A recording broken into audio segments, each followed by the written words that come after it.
Welcome, Wapham crew, new listeners, friends, fiends, fam, and phantoms.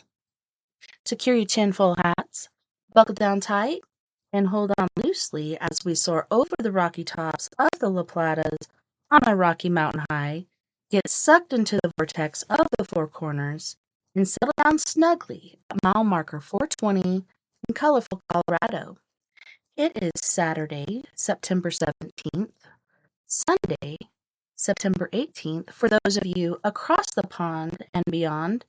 Good morning, good evening, and good afternoon to you, and welcome to We Are Paradox Media's Late Night in the Rockies. I'm your host, TessaTNT, and we are broadcasting live tonight from the Mile High Clubhouse. I hope you guys have had an awesome weekend so far. I got to do security for the fair last night.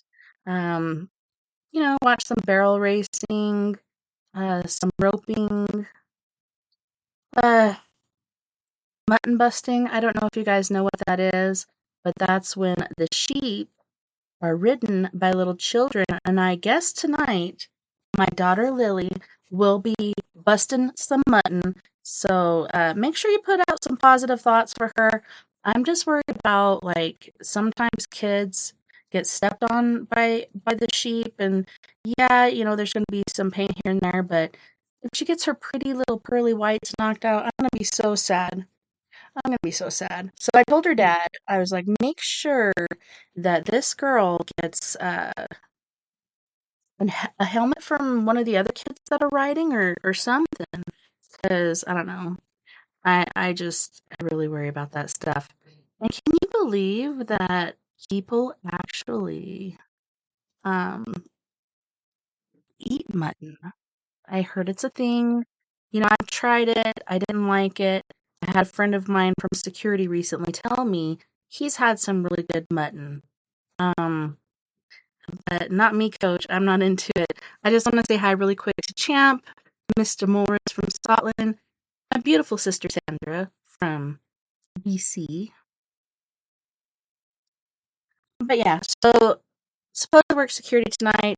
The tribe pays really good money, but I got my show, and my show comes first. My husband doesn't understand it, but hey, what do you do? Anyways, yeah, you guys put out some positive energy for Lily tonight, for her, to be safe on the back of that little mutton. Because I'm worried. I'm worried about her. So I'm so glad that you guys are joining me tonight on We Are Paradox Media's Late Night in the Rockies. If you're listening live, you may be listening to us on Spreaker.com. You may also find us on KPNL Radio, which you can find at KPNL Radio at kpnl-db.com. If you want to listen to us on your free time, whether you're working it, or working out, once more, look under We Are Paradox Media under Spreaker, Spotify, Apple Podcasts, iTunes, iHeartRadio, Castbox, Tumblr, SoundCloud, TuneIn Radio, Deezer, Podcast Addict, Podcast Chaser, Podvine, Amazon. We ran into some issues there, so we're still trying to work on that. And we're going to be picked up by another station this next Saturday. I believe it's E-television, but I have to double check that. I'm sorry. I'm sorry, Jeff, if you're listening. So Dave from the radio, a lot of you know him from back in, well, a lot of you still listen to Dave Scott as well, but back in the Dave Scott days, we had Mr. Dave on there, Dave Cruz. Beyond the Strange. I actually bought one of his t-shirts at a UFO conference. It seems like last year, or a couple years ago. That was actually in 2018.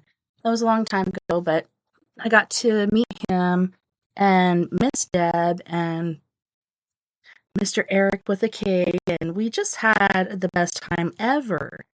I really loved being there. I met Dave Scott, Gogo Teresa, and I believe that psychic, I can't remember her name, but she goes on Dave Scott's show quite a bit. She's from California, yay. Out there, San Diego. Okay, so my grandma lives in San Diego. Somebody I know was driving out there recently.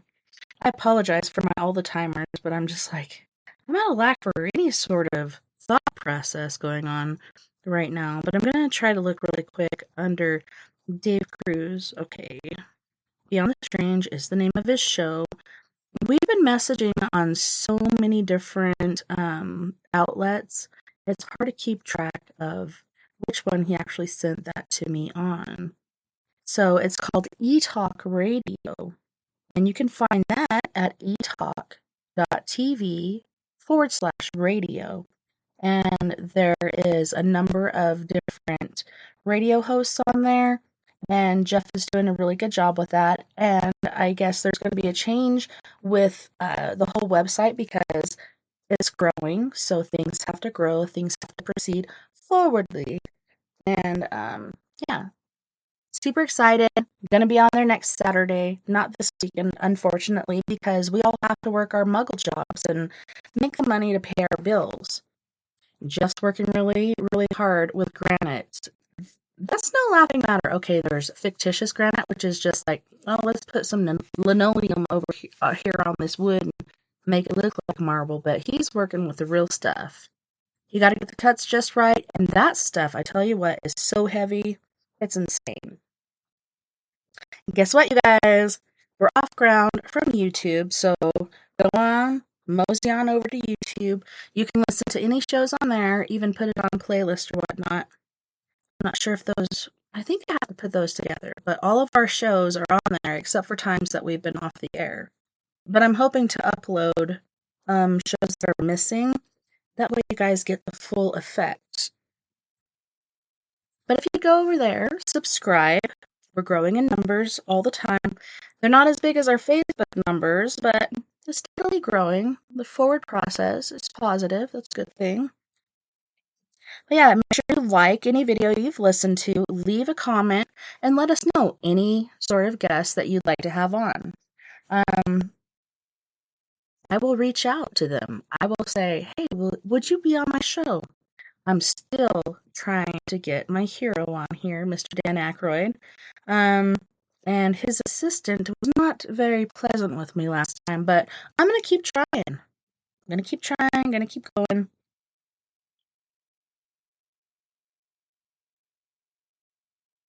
So, unfortunately, our guest, Mr. Chris Garcia, was not feeling good tonight, not feeling up to par. His stomach is hurting, so he wasn't able to make it on the show. So I guess you guys are stuck with me.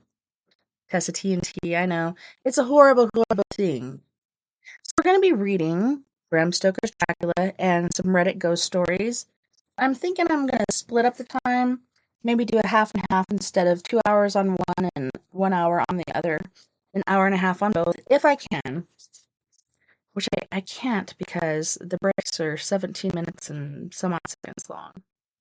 But before we go on to that, friends, fiends, family, and phantoms, please lend me your ears. So, as you guys have seen, because I've been posting every day, and I feel really bad and fanatical about it, and it's really consumed a lot of my time putting together flyers and, flyers for the internet, flyers for, poster boards, flyers for my car, wherever I can put them, I'm trying to get votes.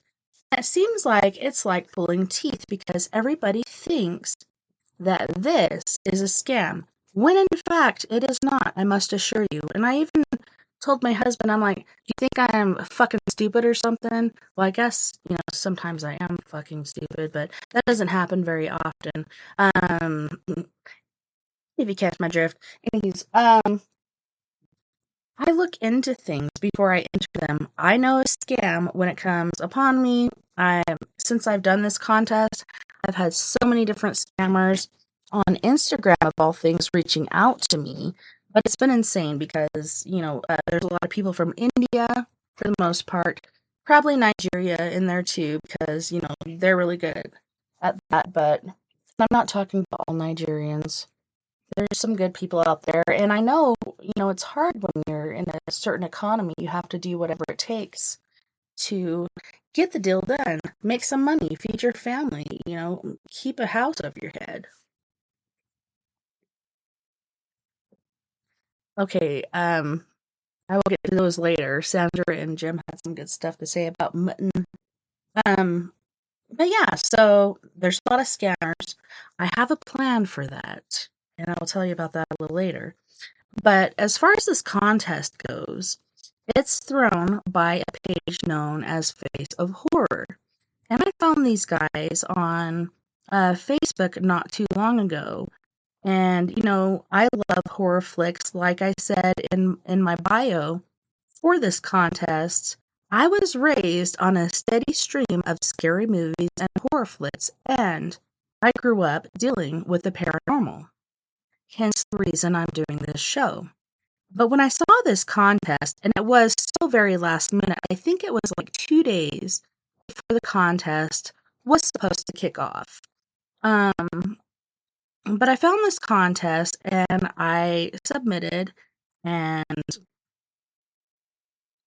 that's it. Like, it's been pretty awesome, except for everybody thinks it's a scam. Even my husband. And I'm like, how stupid do you think I am? Like, even my mom, she's like, you're so smart, you should go to college. Well, I'm so smart that I'm not going to go to college because, Mom, have you paid off your debt yet? No. Yeah, I'm not going to be in that boat, and I'm smart enough to do what I'm doing right now, and I don't need college. I had my high school. I took a certain math class that taught me everything I need to know. But this is not a scam. This is not spam. This is an actual thing going on. So to start off, they are featuring a special guest, and that's Kane Hodder. If you don't know who Kane Hodder is, he is the star of Jason. He's played Jason for so many different times. I think they had another Jason another time, and you could really tell the difference. But Kane Hodder played a lot of them, and he's also played in other movies. So he is an American author, stuntman, and actor, best known for his portrayal of Jason Voorhees in the Friday the 13th franchise.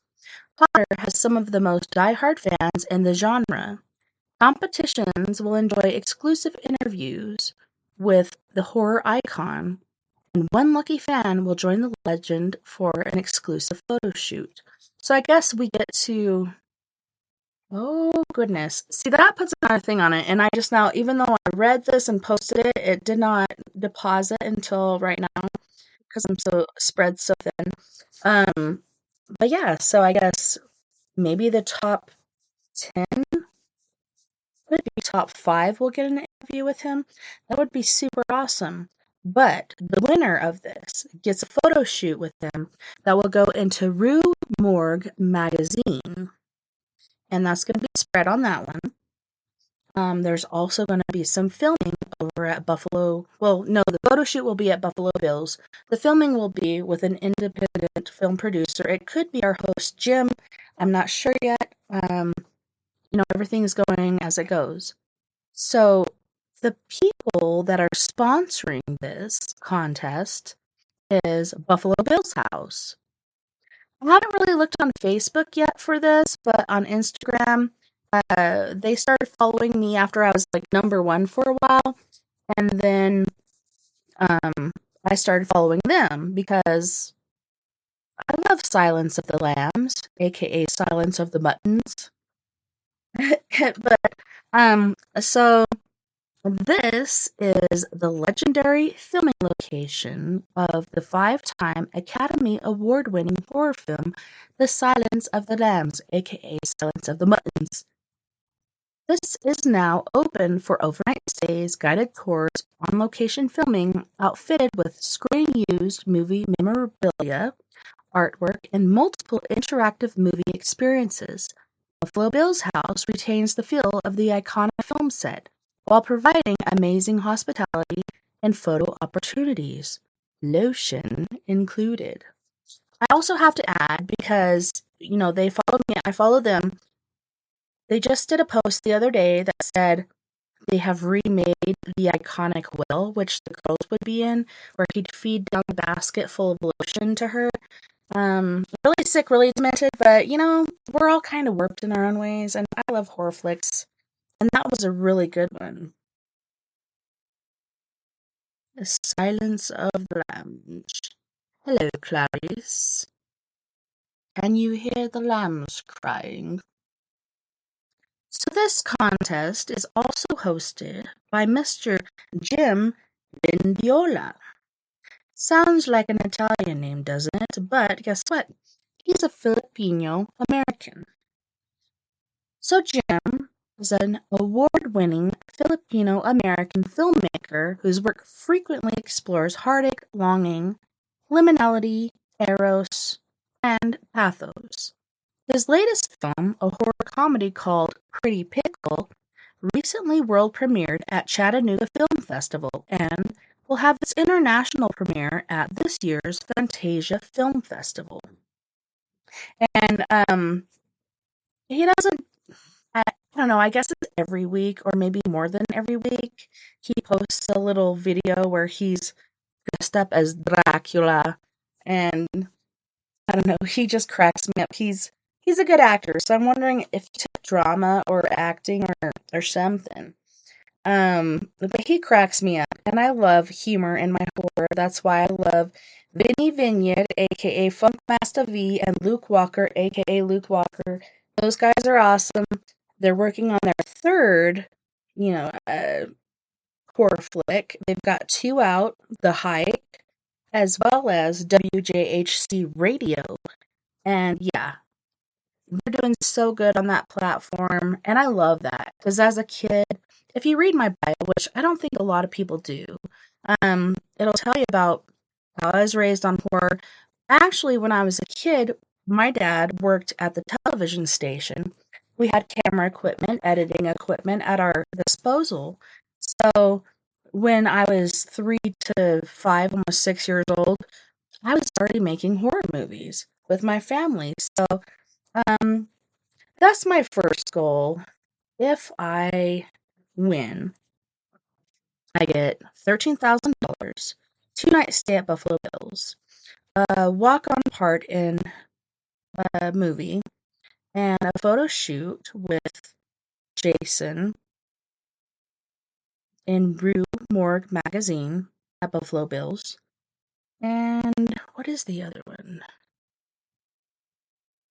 Interview, yada yada. There's a lot going on. Pretty exciting. So people go in to vote, and most people are going in to vote for free. No worries. If you vote for free every day, you're my hero because you're really helping me out. A vote here and there is not going to keep me on track because there are some people that are really motivated to keep their person going through this contest. If you vote for free every day, it'll keep me on track. And then when recently they had a buy one, get two free for votes. So whatever you spend, you get twice that amount. That took me out of first place into third. So if my friends and family would just vote every day for free, keep me on track. When we get another thing like this, which I'm sure they're going to throw another wrench in there, we can get ahead of the game.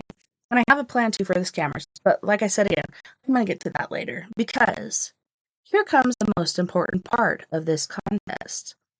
And this contest is supporting the Andrew McDonough B Plus Foundation. And they generally, for short, say B Plus Foundation, but it's Andrew McDonough B Plus Foundation. And here's their little sorry, there's things flying in my face. Horror is great entertainment when it occurs on screen. We would all prefer it stays there, but at some point, many of us will experience real-life hardships. We celebrate horror for its escapism, the thrill of the unexplained and the terrifying, all the things from which we try to protect the little ones in our lives. Now, we have an opportunity to help those kids who weren't given a choice by joining in the fight against childhood cancer. The goal of the B Plus Foundation is to provide financial assistance to families, fund childhood cancer research, bring awareness to the fight against childhood cancer, and spread positivity. Face of Horror is excited to support its mission. So, that's what I love. Like, when I'm putting it out there, if you do the scare vote, so it has an S and then in colons it says care, because care is what it's really about. Um, percentage at least. So at the least it's going to be 25, but I'm pretty sure they're going to do more than that because this competition is going to bring in more because there are people out there paying. I'm pretty sure that's why they do the paid votes, so they could raise money for the prize money, which is $13,000, and for the B Plus Foundation. Um, kids with cancer, like, for me, that is the most horrific thing. My kids have been through pertussis, aka whooping cough, where my daughter Nova almost freaking died. Like, I remember pulling over on the side of the road, ripping her out of her car seat. She's purple, like more purple than Barney the dinosaur. I didn't think she was going to make it. And the scary thing was, there was another kid by the name of Nova, and it was actually a boy who actually succumbed at the same time she had it to pertussis. It was a very, very, very scary thing. So it's just sad. Kids shouldn't have to deal with this. It's sad enough that adults do. For a kid to have cancer, I just don't understand. But I guess everything happens for a reason. Maybe in heaven there's another purpose for them. I don't know. If it was my kid, I don't think I would ever understand, but there's some parents that go through it that do. So I guess you just have to be there to know it, but to me that is the most horrific thing ever, is kids with cancer. So just know, if you do pay for your votes, that it does go to that foundation, as well as, I believe, the prize money. I do have to tell you, I've put my family through the ringer, because guess what? They have to live with me. And so, my husband, I signed him up through his credit card, so he votes every day. If you do sign up with your credit card, you not only get one, but you get 2 votes per day. And then, once I broadcast this last time, people were telling me, well, you can vote through your credit card, but if you scroll down, I guess it's got Facebook and some other stuff there. I'm not sure. I haven't personally seen the page. You're not allowed to vote for yourself. So I haven't seen that page. I don't know what goes on there. I'm wondering if I can go and click on vote and scroll down and see what exactly is there, just to get more educated. I think they could do this contest a little better to let us know what to tell our friends and family so they don't think this is a scam. And I'm pretty sure I'm just going to break down and get a hold of support, even though I'm still in the top 20, number 3, number 3 in the top 20. I still want to get a hold of them and be like, how can I help people to know this is not a scam? And even my brother, I'm like, well, you don't have to use your credit card, just sign in with Facebook or whatever. And he's like, well, they want my sign in. No, they want you to sign into your Facebook so they know it's you and not me. Because I could put anybody in there if I wanted to. But I'm not going to do that. So I'm doing pretty good at 3rd. But yeah, like, since I went from 5th to 1st, to 2nd to 1st, back to 3rd, and I just haven't been able to budge that section. I've been really stressed out. But I'm thinking, because I thought there was like many different groups, but I guess I'm 3rd, like, across the board. So I'm pretty sure I'll be here at least until the top 10. But that's when they're going to start resetting votes. That's when people need to come back out and vote, like, really hard. Do it anyways every day. But if you do decide to pay, like, that would probably be the time to do it. Seriously. Hold on.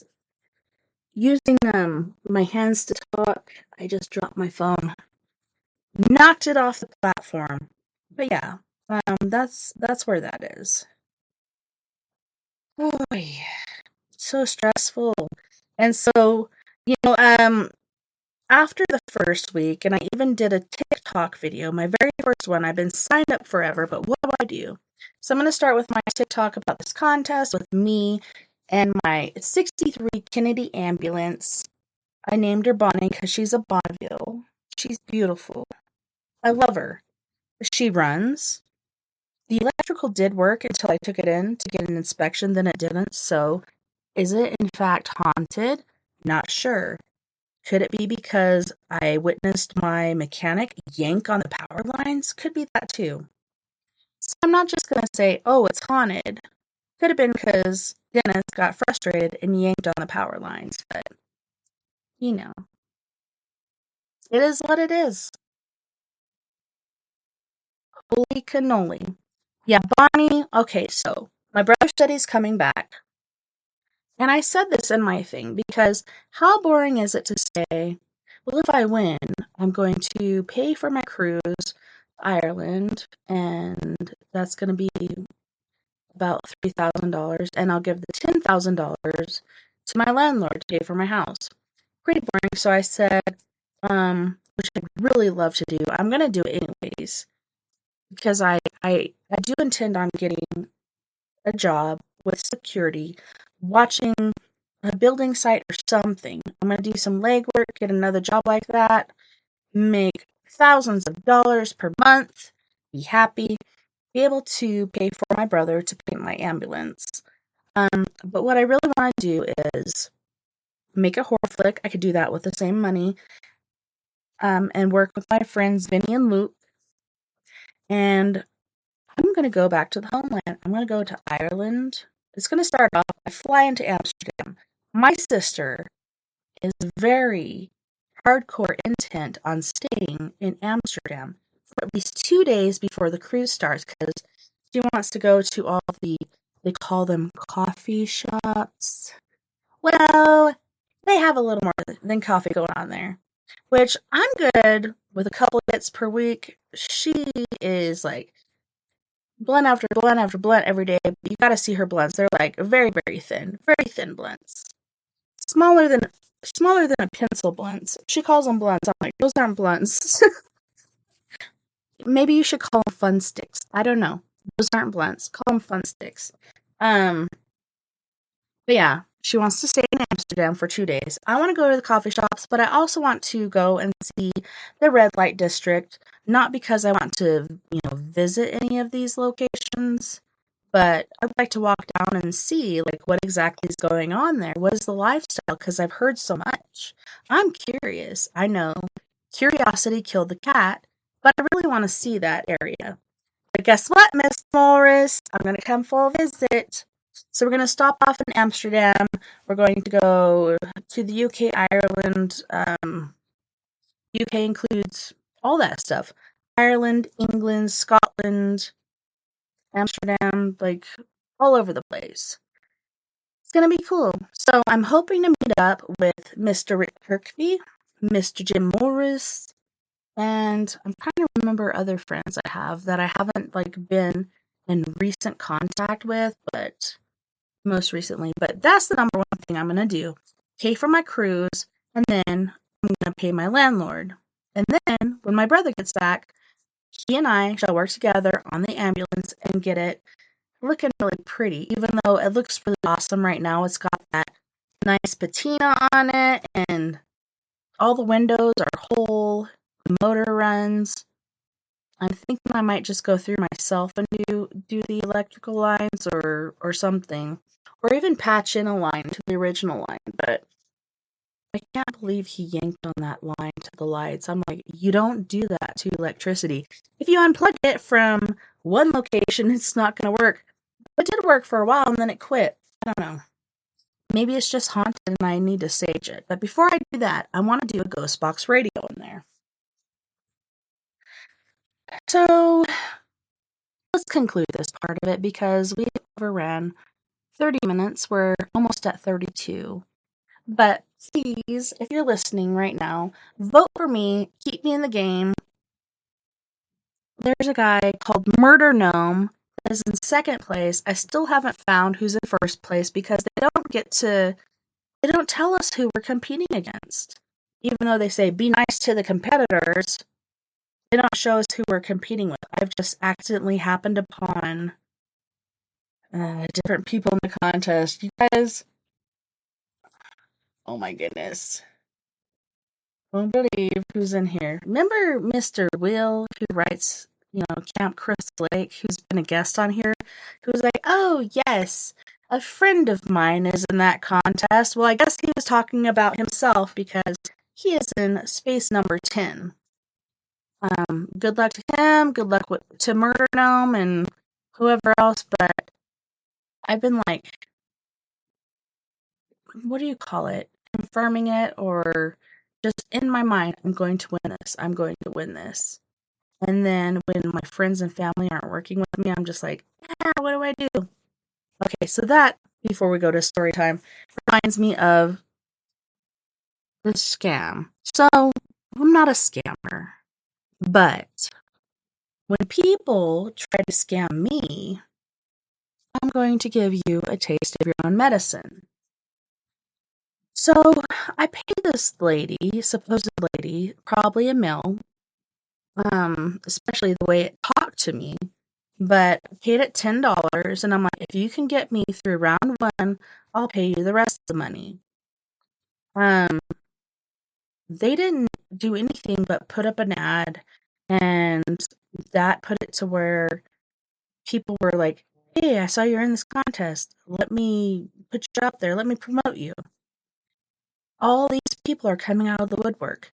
So far, I've kind of interviewed and gone through several people.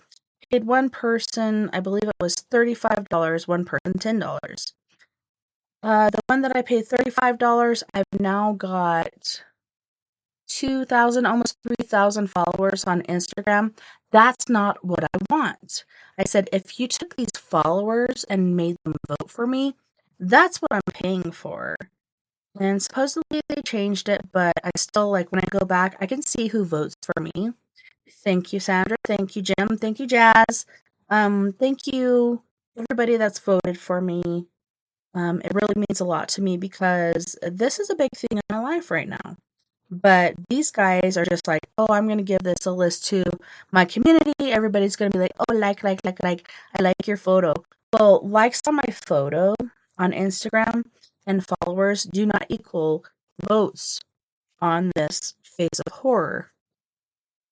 It kind of reminds me, my brother-in-law on security last night was like, hey, how's your ugly face contest going? It's like, what the fuck are you talking about, Dave? It's called the Face of Horror contest, okay? That means I get to, have a walk and roll in an independent film and do a photo shoot with Jason. It's not an ugly face contest, but yeah, he was talking to me about how he felt it was a scam. Everybody thinks it's a scam. And even this one guy was like, this is spam. But he took that down because I showed him the evidence and he's like, oh, it's not. And this guy is very famous. But he took that down. But it was amazing. Like, I tagged 4,957 or 47. Maybe it was 4,457. Something like that. Anyways, it was really close to 5,000 people I tagged, and only 99 were tagged in the end. So I don't know if it was him saying spam or the way that Facebook works to keep people from spamming people. I'm not sure. Kind of weird. But yes, if you would please vote for me, go to faceofhorror.org/2022/Tessa Thomas Peterson. Again, faceofhorror.org/2022/Tessa/Thomas/Peterson. And vote. Do your free vote. Like I said, I put my family through the ringer. My daughter Nova's done the Facebook. My husband's done the credit card, etc., etc. No money has been pulled out of his account except for what he spent. No hacking has happened to her account. This is actual stuff. This is actually happening. So please vote for me. Don't be afraid. Ask Jim, Sandra, J-To, whoever's voted. It's legit. And I hope nobody pays until I know they're going to throw another wrench in the monkey bars or the ring, what do they call that? That spinny thing. They don't even make those anymore. So sad what the world's come to. Yeah, don't throw a spike in people's bike tires. This is legitimate. This is not spam. This is not fictitious. This is an actual contest. And I was blown away. Like, I just thought that day, this is a last moment's thought before I do start reading, but that day I was just like very depressed feeling because this is the first thing that I really got excited about in a long time. Could you imagine doing a photo shoot with Jason, staying 2 nights in Buffalo Bill's house, doing a walk-on roll, and I keep like working on my facial expressions and trying to be natural, but I don't know. I remember back to childhood. I know what to do. And it's just so weird. $13,000. What I could do with that. Maybe to some people it's just, pennies on the dollar. For me, that's a lot. That is a lot of money, I tell you what. Saying there's more in the chat. What the heck? Maybe I can do the down arrow. I think I'm all the way to the bottom. Okay, so as far as mutton goes, rewinding to that, Sandra said, had lamb once. She didn't say anymore, so I think that kind of speaks for itself. And then Mr. Morris from Scotland, Scotland's Edge, was saying, too much fat on both lamb and mutton. And lamb is kind of like veal and sheep is mutton. Sheep is the full-grown thing.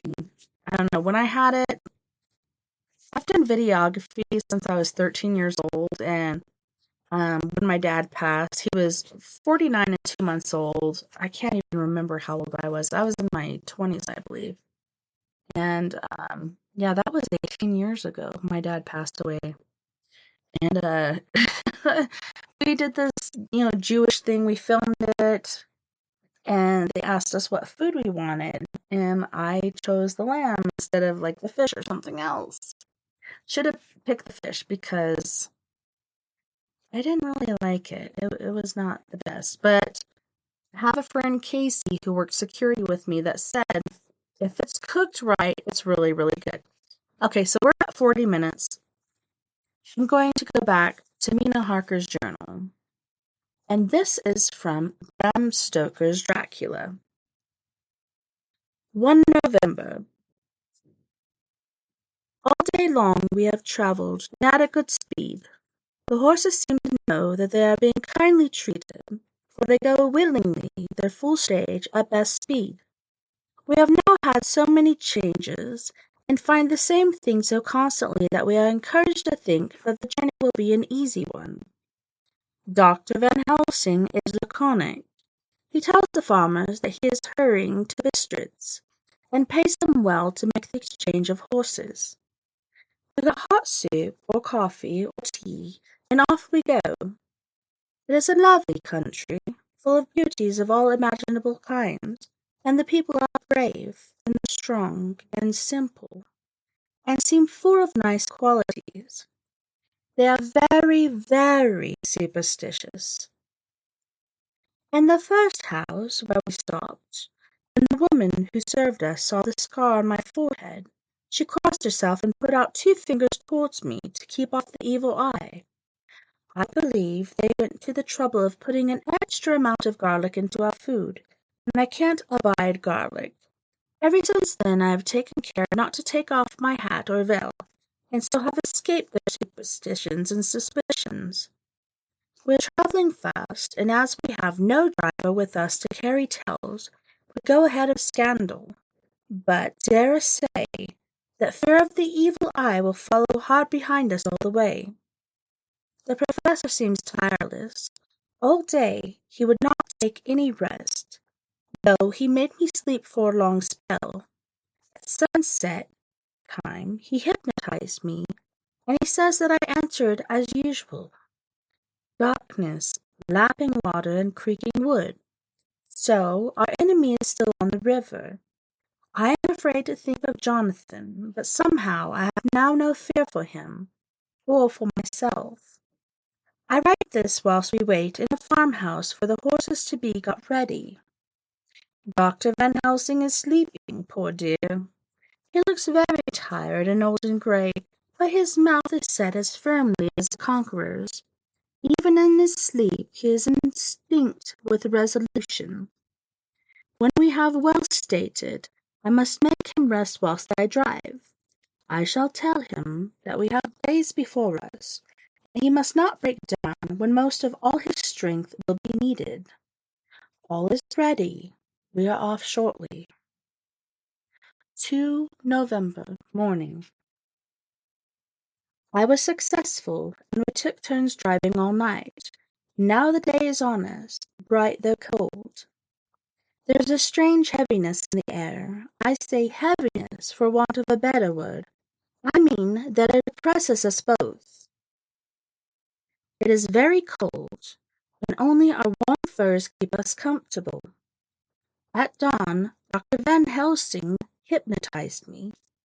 He says I answered darkness, creaking wood, and roaring water. So the river is changing as they ascend. I do hope that my darling will not run any chance of danger, more than need be, but we are in God's hands. 2 November, night. All day long driving, the country gets wilder as we go, and the great spurs of the Carpathians, which at Sept seemed so far from us and so low on the horizon, now seem to gather round us and tower in front. We both seem in good spirits. I think we make an effort each to check the other. In the doing so, we cheer ourselves. Dr. Van Helsing says that by morning we shall reach the Borgo Pass. The houses are very few here now, and the professor says that the last horses we got will have to go on with us, as we may not be able to change. He got 2 in addition to the 2 we changed, so that now we have a rude 4 in hand. The dear horses are patient and kind, and they give us no trouble.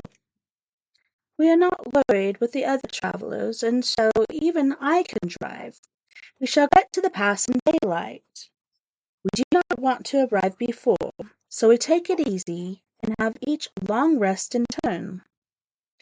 Oh, what will tomorrow bring us? We go to seek the place where my poor darling suffered so much.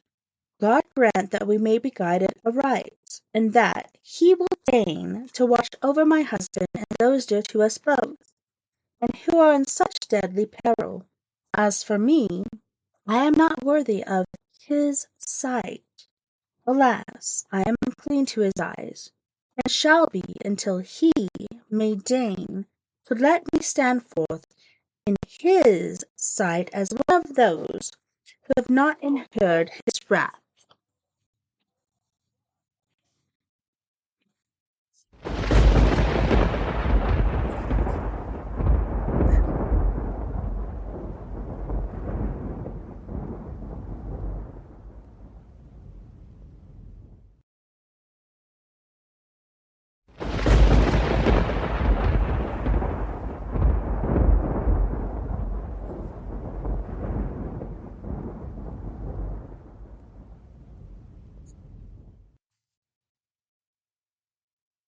Memorandum by Abraham Van Helsing. 4 November. This to my old and true friend John Seward, M.D., of Purfleet, London, in case I may not see him. It may explain. It is morning, and I write by a fire which all night I have kept alive, Madam Mina aiding me. It is so cold, so cold that the grey heavy sky is full of snow, which when it falls will settle for all winter, as the ground is hardening to receive it. It seems to have affected Madam Mina. She's been so heavy of head all day that she was not like herself. She sleeps and sleeps and sleeps. She, who is usually so alert, have done literally nothing all day. She even have lost her appetite. She make no entry into her little diary. She who writes so faithful at every pause. Something whispered to me that all is not well. However, tonight she is more vif. Her long sleep all day have refreshed and restored her, for now she is all sweet and bright as ever. At sunset I tried to hypnotize her, but alas, with no effect. The power has grown less and less with each day, and tonight it failed me altogether. Well, God's will be done, whatever it may be, and whithersoever it may lead. Now to the historical, for as Madam Mina writes not in her stenography, I must in my cumbrous old fashion, that so each day of us may not go unrecorded. We got to Burgo Pass just after sunrise yesterday morning.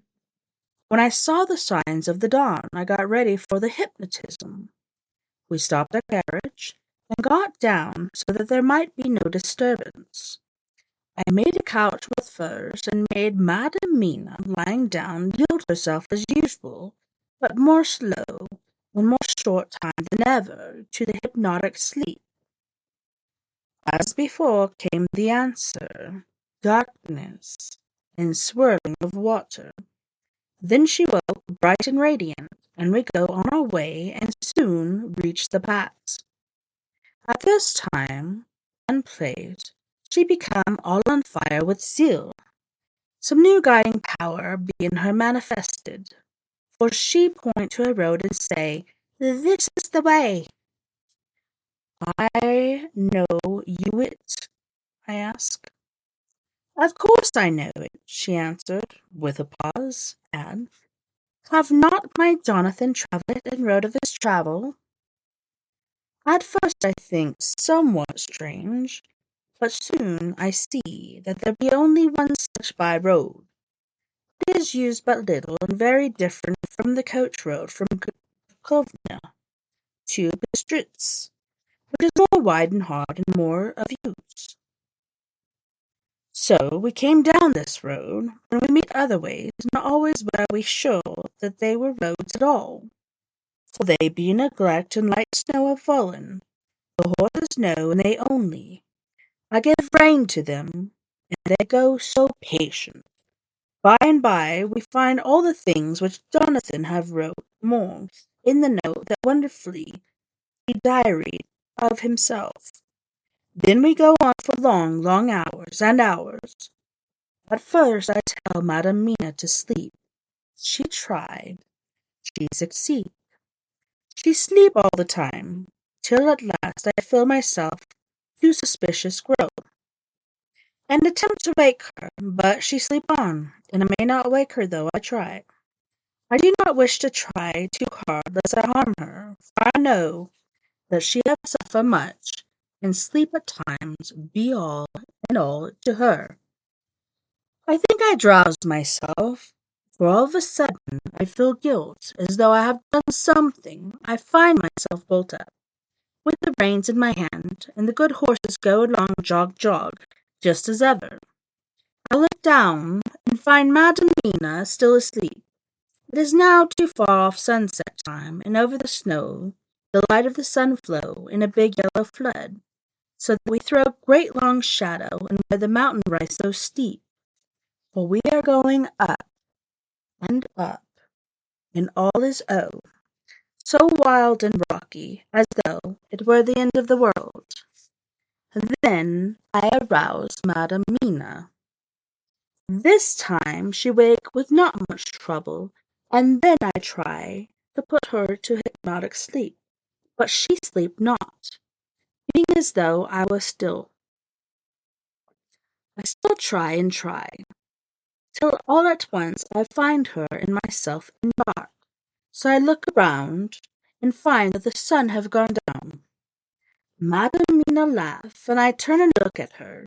She is now quite awake, and looks so well as I have never seen her since that night at Carfax, when we first entered the Count's house. I am amazed, and not at ease then, but she is so bright and tender and thoughtful for me that I forget all fear. I light a fire, for we have brought supply of wood with us, and she prepares food while I undo the horses and set them tethered in shelter to feed. Then, when I return to the fire, she have my supper ready. I go to help her, but she smile and tell me that she have eat already, that she was so hungry that she would not wait. I like it not, and I have grave doubts, but I fear to affright her, and so I am silent of it. She help me, and I eat alone, and then we wrap in furs and lie beside the fire, and I tell her to sleep while I watch. But presently I forget all of watching, and when I suddenly remember that I watch, I find her lying quiet but awake, and looking at me with so bright eyes. Once, twice more the same occur, and I get much sleep till before morning. When I wake, I try to hypnotize her, but alas, though she shut her eyes obedient, she may not sleep. The sun rise up, and up, and up, and then sleep come to her too late, but so heavy that she will not wake. I have to lift her up and place her sleeping in the carriage when I have harnessed the horses and made all ready. Madam still sleep and sleep, but she look in her sleep more healthy and more redder than before, and I like it not, and I am afraid, afraid, afraid. I am afraid of all things, even to think, but I must go on my way.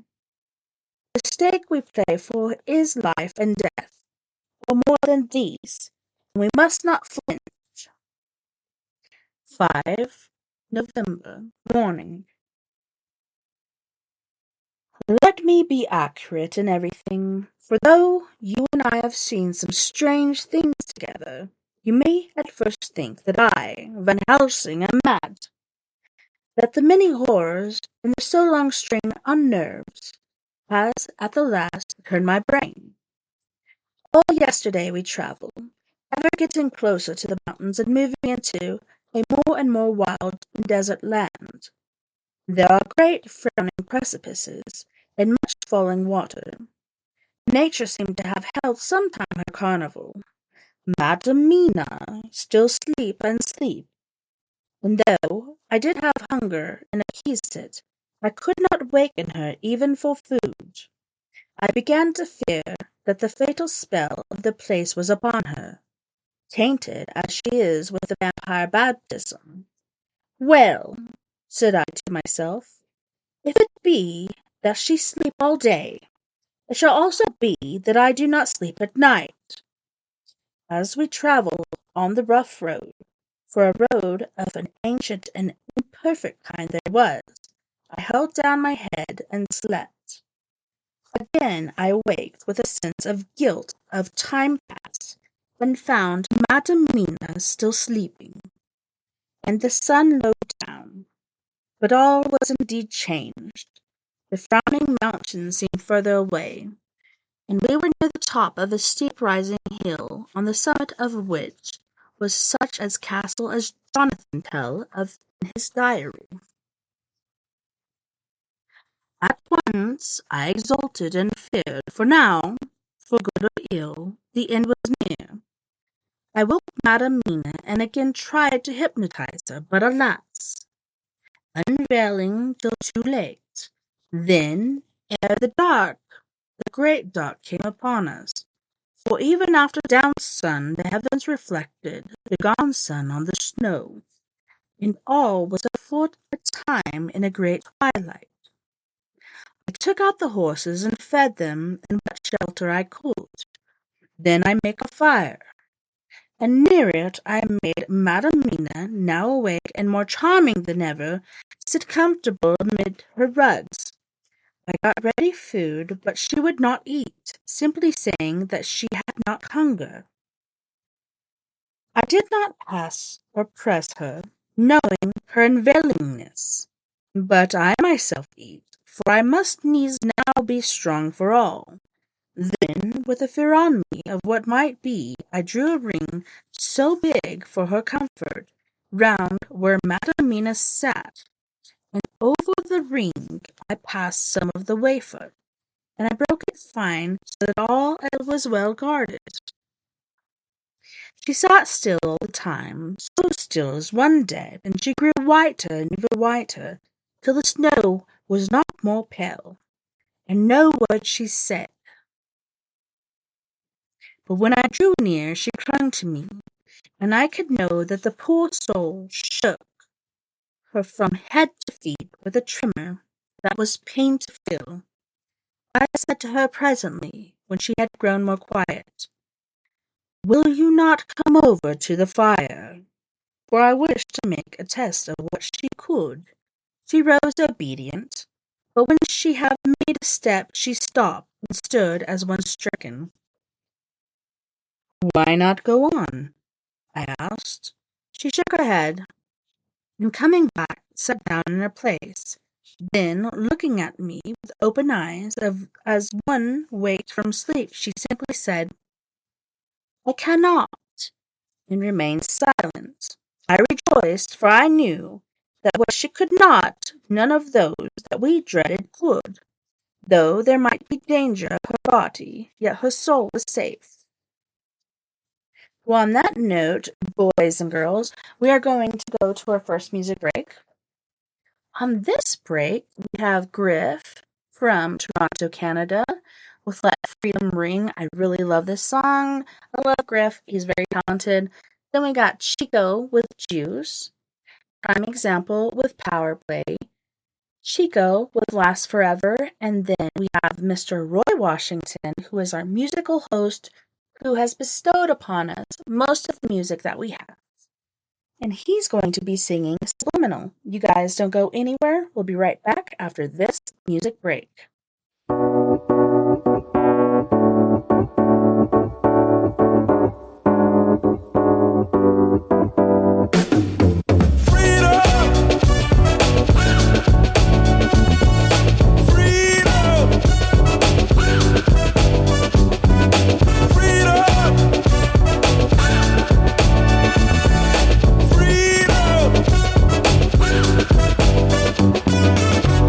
Okay, yo, here's the scoop. You can still be a slave, you're whipped and loop.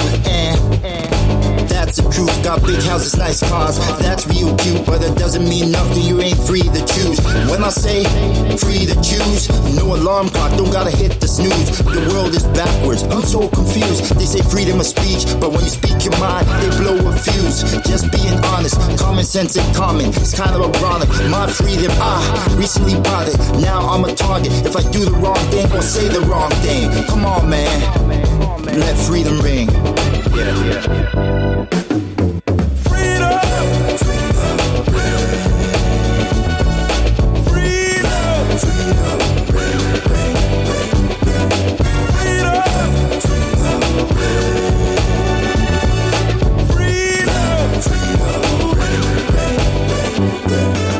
United States become divided states. The world is filled with all kinds of shades, and still resegregate. Parents separate from the children, that's not okay. We should be free to laugh and play. Do it now, before you pass away. Fight for what's right, enough for everybody to get a piece of the pie. Brainwash, social media, full of lies. Go to work, pay bills, then you die. Need a breakaway, guns, get rid of the AKs. Our ancestors paved way since the slave days, but we still hurting. Carry that burden. Stop playing victim. Beat the system. Love is love. It should be shown. Can't grow unless you leave your comfort zone. This I know. I learned all this from the mentorship. Kids don't know what independent is. Take advantage what your parents did. Go against the grid. You have to. Like going to the bathroom. Learn the right songs. Cause of Matthew. Liberty like statue. They call now the present. Cause it's a gift. It should be cherished. Last name fearless. Not Harris. All thanks to my parents' parents. Now, love the last name every time that I hear it, cause I know what it represents. Climb the fence, so now I got freedom. Such a beautiful thing. Freedom. Such a wonderful thing. Freedom. Such a beautiful thing. Freedom. Such a wonderful thing. Freedom.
Cause I'm the MC Hammer can't touch. Off that fifth hand like I slice a chicken, I was practicing. I'm a mathematician, call me Michael Bibbins. I'm a new addition, not a Buddhist.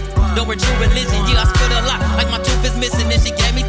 Now her roof is missing, I'm the bomb, baby. Now the proof is ticking, be calm, baby. We in a new dimension. I think I got juice. I think I'm that hitter. They say I'm the man. I say, how do you feel? I think I'm the I think I'm that hitter. They say I'm the man. I say, how do you feel? Turn up. Don't let drip, don't let drip, don't let drip. Don't let drip, don't let drip, don't let drip. Don't let drip, don't let drip, don't let drip. Juice.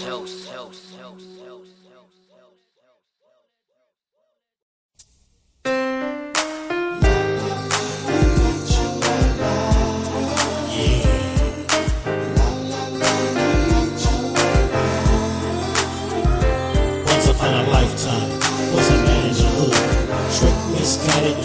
understood till one day he cried out, Lord, save me. Teach me the lessons of life, won't you raise me? Because I tried everything under my hat and I found all my plans were tears in the right. I need a hero, a real life Colorado, to step in, receive me, and deliver a power play. Something to raise my head from the dust. It's a must. I find someone in whom I can trust. I must grow in knowledge, live what I learn. I'm so glad to meet you, yo, my name is Vern. Lead me any way that you're willing and I'll share. I need your power play.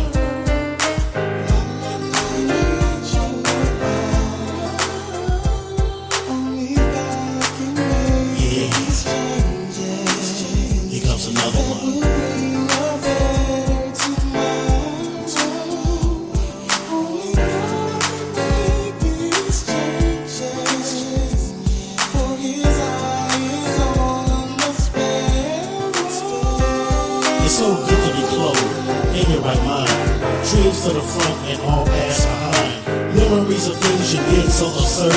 Came to the curb, now burns the word. Cause often we're low now, problems they write us. But with power from God, yo, we all stay victorious. Listen to the seed, the knowledge and digest the rhythm. Because a trooper like Jay keeps it righteous. And express upon the example of a vocalist, adjust your bubble. Leroy is like dangerous trouble. Trouble if you want it, peace if you with it. Never before known of a man who can stand it, but so irrelevant. So kick it in if you will, Lord, and I'll shield. I need your power play.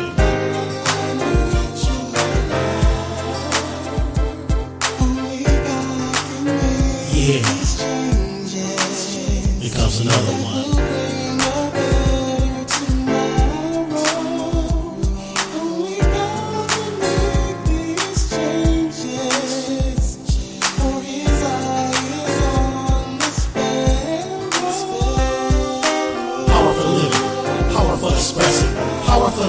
And now you're non-guessing. When power meets the darkness, the devil's got to go. That's my Weasel, and now he's going loco. If you got a problem, God can solve it. Power from the general, and you're in his outfit. Why must the fifth stay dirty so filthy? Get off your rear and whitewash the pickets. Power for cleansing, power for sanitizing, power for us, power for the rising of the sun. Cause in your darkest hour, you can look up and express to feel the power up.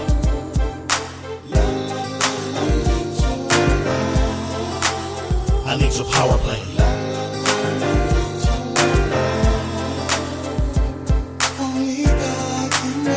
Yeah.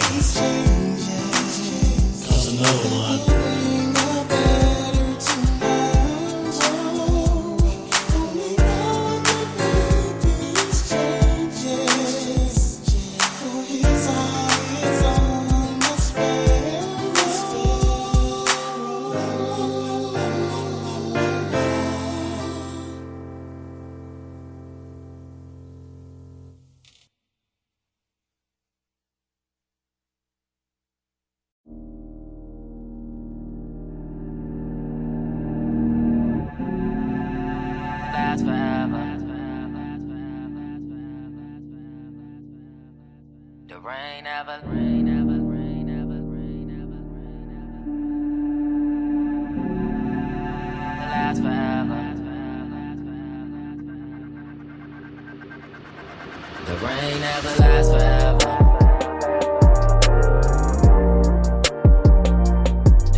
I know these ruthless. What type of king will make they queen look stupid? Childish games when I'm grown. You want somebody you can call your own. Indifferent than your phone. When you asking me, act like you wrong. Your heart say stay when your patience gone. When y'all together, you still feel alone. Yeah, the rain never lasts forever. The rain never lasts forever. The rain never lasts forever.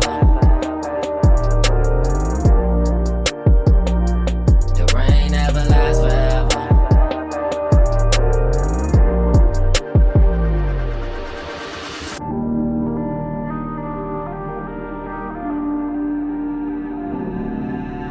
Lasts forever. The rain never, rain never, rain never,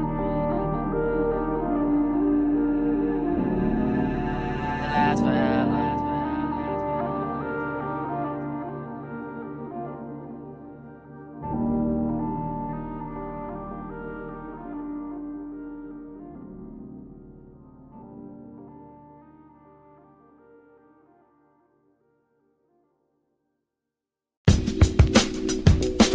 Yeah.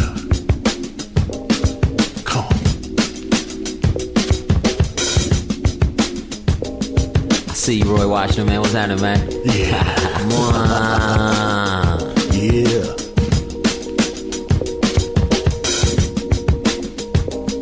They never say it in words, but in deeds wars declared. Justice is gone and the sight's none is spared.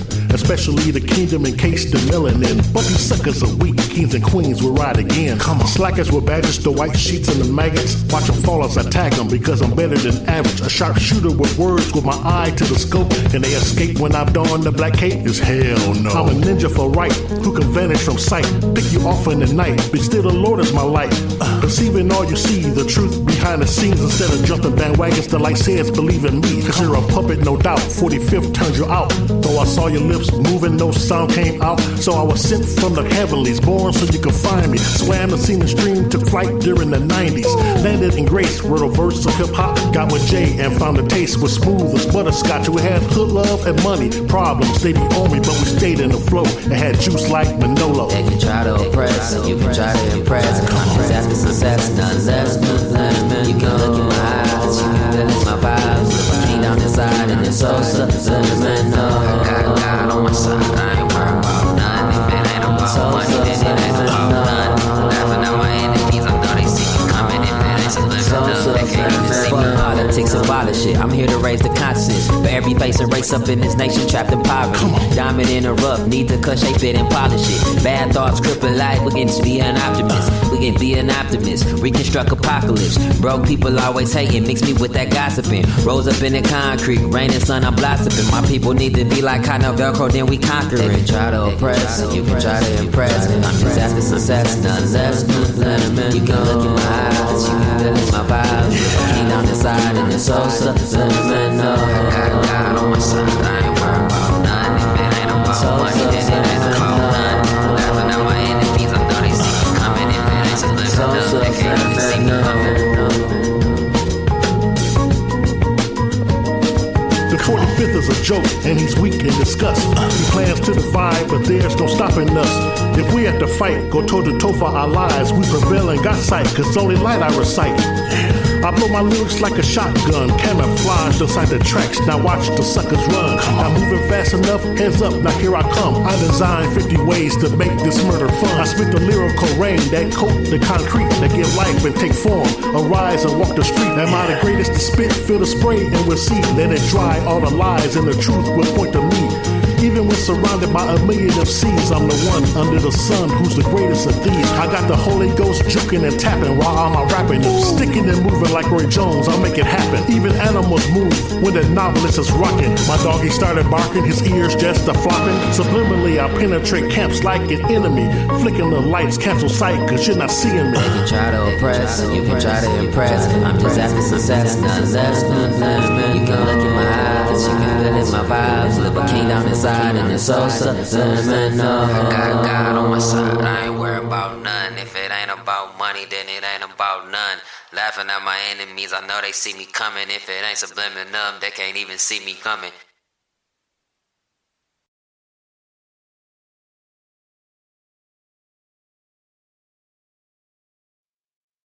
Welcome back, and thank you so much for joining me this evening on We Are Paradox Media's Late Night in the Rockies. Unfortunately, Psychic Chris Garcia was sick this evening, so I'm taking over the show with Storytime with me, TessaTNT. You won't believe what I just saw on this music break. My friend Mia, who generally covers for me when I can't be there because she is the best of the best. She's amazing. So she's covering security for me, and my daughter actually did some mutton busting tonight, and she did so good for her first time, but I saw that she kind of landed on her head, but I guess luckily she landed on a horse turd. So Aunt Colleen, who's visiting from Utah, came by with some wipies and cleaned out her hair. Thank goodness for her. But yeah, she did really good. I saw her land and I saw her start to get up, but then the video ended. So I don't know if she's okay or not. So I called her dad and he said she was okay. She just had a little horse shit in her hair, but you should have seen her hanging on. It's kind of reminding me of me hanging on to this competition so I can actually meet Mr. Kane Hodder, Jason from the horror flicks that we've all watched and loved. Hopefully I get to interview him. Hopefully, I'm not going to say hopefully, I am going to have a photo shoot with him because I am going to win. I will not see it any other way. I'm going to say, this is going to happen, therefore it's going to happen, because the mind is a powerful thing. Be aware of your thoughts, because thoughts can become things that happen. I've actually had that happen with a car accident. Oh, anywho. So we're going to continue on with Bram Stoker's Dracula. Believe it or not, you guys, we only have, we're on 307, 320, no, that's not it. That's actually past, that's in Frankenstein. Holy shnikes. Yeah, we are so close. 316 is where we end. I might actually finish this and do Reddit for the last hour. I was going to do half and half this hour, but I think I'm just going to finish Dracula and then we'll continue on with Frankenstein next time for our story time. Because Halloween's coming up, and what better than Dracula and Frankenstein and Dr. Jekyll and Mr. Hyde to get us going for the Halloween season. Alright, so I gotta get back in character. Here we go. Trying to remember. I believe it's Dr. Van Helsing. Oh, yes. Memorandum of Abraham Van Helsing. Yes, this is Van Helsing. Ready? Want to talk about? Like to hear? Here we go. Dr. Van Helsing's Memorandum. Presently the horses began to scream and tore at their tethers, so I came to them and quieted them. When they did feel my hands on them, they whinnied lowers in joy, and licked at my hands and were quiet for a long time. Many times through the night did I come to them, till it arrived to the cold hour, when all nature is at lowest, and every time my coming was with quiet of them. In the cold hour the fire began to die, and I was about stepping forth to replenish it, for now the snow came in, flying sweet, and with that its chill mist. Even in the dark there was a light of some kind, as there ever is over snow, and it seemed as though the snow flurries and the wreaths of mist took shape of a woman with trailing garments. All was in dead, grim silence. Only the horses whinnied and cowered, as if in terror of the worst. I began to fear horrible fears, but then came to me the sense of safety, in that ring wherein I stood, I began too to think that my imaginings were of the night and the gloom, and the unrest that I have been through, and all the terrible anxiety. It was as though my memories of all Jonathan's horrid experiences were befooting me, for the snowflakes and the mist began to wheel and circled round, till I could get as though a shadowy glimpse of those women that would have kissed him. And then the horses cowered lower and lower, and moaned in terror as men do in pain. Even the madness of fright was not to them, so that they could break away. I feared for my dear Madamina, when these weird figures drew near and circled round. I looked at her, but she sat calm and smiled at me, and when I would have stepped to the fire to replenish it, she caught me and held me back, and whispered, like a voice that one hears in a dream, so low it was, "No, no, do not go without. You are safe." I turned to her and looked in her eyes, and said, "But you? It is for you that I fear." Whereat she laughed, a laugh low and unreal, and said, "Fear for me? Why fear for me? None safer in all the world from them than I am." As I wondered the meaning of her words, I puff of the wind made the flame leap up, and I see the red scar on her forehead. Then, alas, I knew, did I not, I would soon have learned, for the wheeling figures of mist and snow came closer, but keeping ever without the holy circle. Then they began to materialize till, if God have not taken away my reason, for I saw it through my eyes, there were before me in actual flesh the same three women that Jonathan saw in the room when they would have kissed his throat. I knew the swaying round forms, the bright red eyes, the white teeth, the ruddy colour, the voluptuous lips. They smiled ever at poor dear Madamina, and as their laugh came through the silence of the night, they twined their arms and pointed to her, and said in the so sweet tingling tones that Jonathan said, that there were of the intolerable sweetness of the water glasses. "Come, sister, come to us. Come, come." In fear I turned to poor Madamina, and my heart with gladness leapt like flame. For oh, the terror in her sweet eyes, the repulsion, the horror, told a story to my heart that was all of hope. God be thanked, she was not yet of them. I seized some of the firewood which was by me, and holding out some of the wafer, advanced on them towards the fire. They drew back before me, and laughed their low horrid laughs.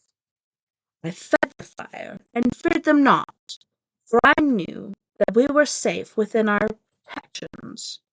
They could not approach me, while so armed, nor Madamina, while she remained within the ring, which she could not leave, no more than they could enter. The horses had ceased to moan, and lay still on the ground. The snow fell on them softly, and they grew whiter. I knew that there was for the poor beasts no more terror. And so we remained, till the red of dawn began to fall through the snow gloom. I was desolate, unafraid, and full of woe and terror. But when that beautiful sun began to climb the horizon, life was to me again. With the first coming of the dawn, the horrid figures melted in the whirling mist of snow. The wreaths of transparent gloom moved towards the castle and were lost. Instinctively, with the dawn coming, I turned to Madamina, intending to hypnotize her, but she lay in a deep and sudden sleep, from which I could not wake her. I tried to hypnotize through her sleep, but she made no response, none at all, and the day broke. I fear yet to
Jonathan Harker's journal for November evening.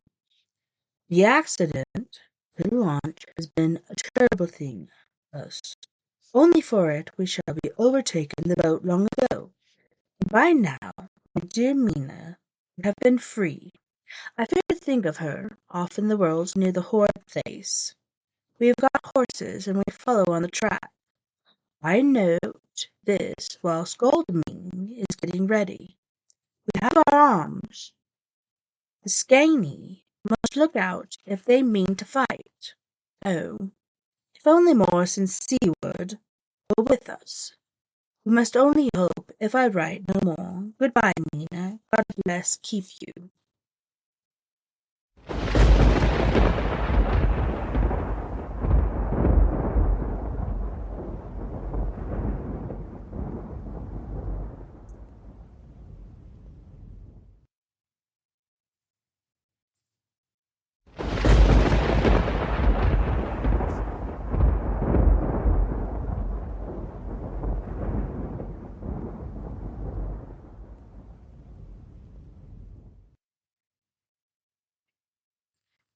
November 5.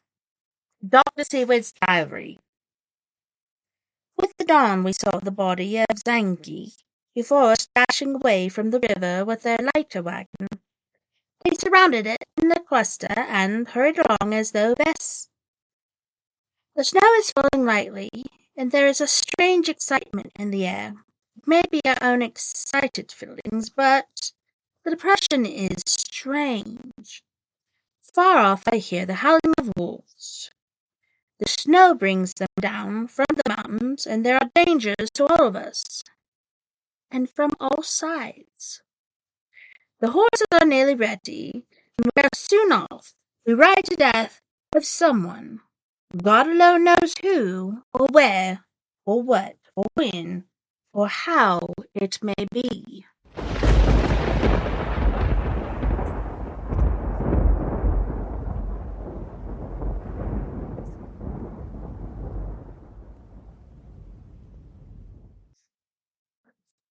No.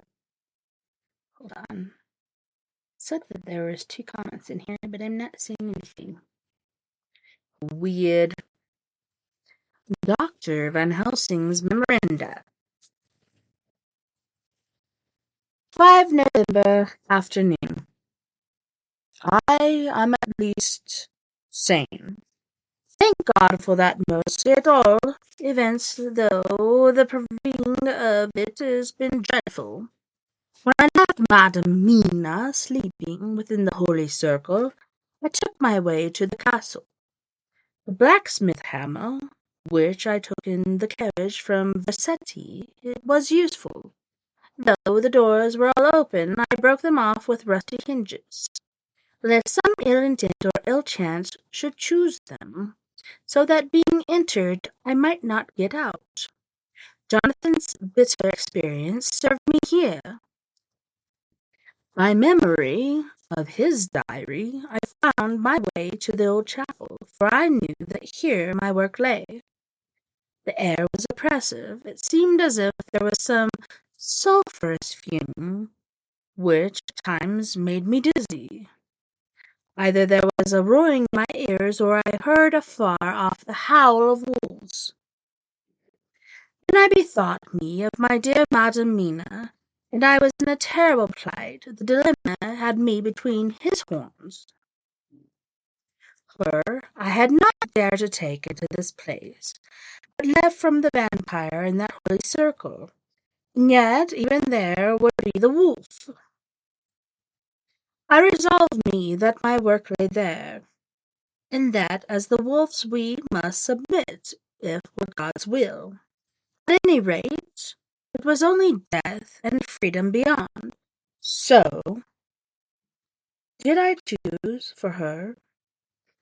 Had it but been for myself, the choice had been easy.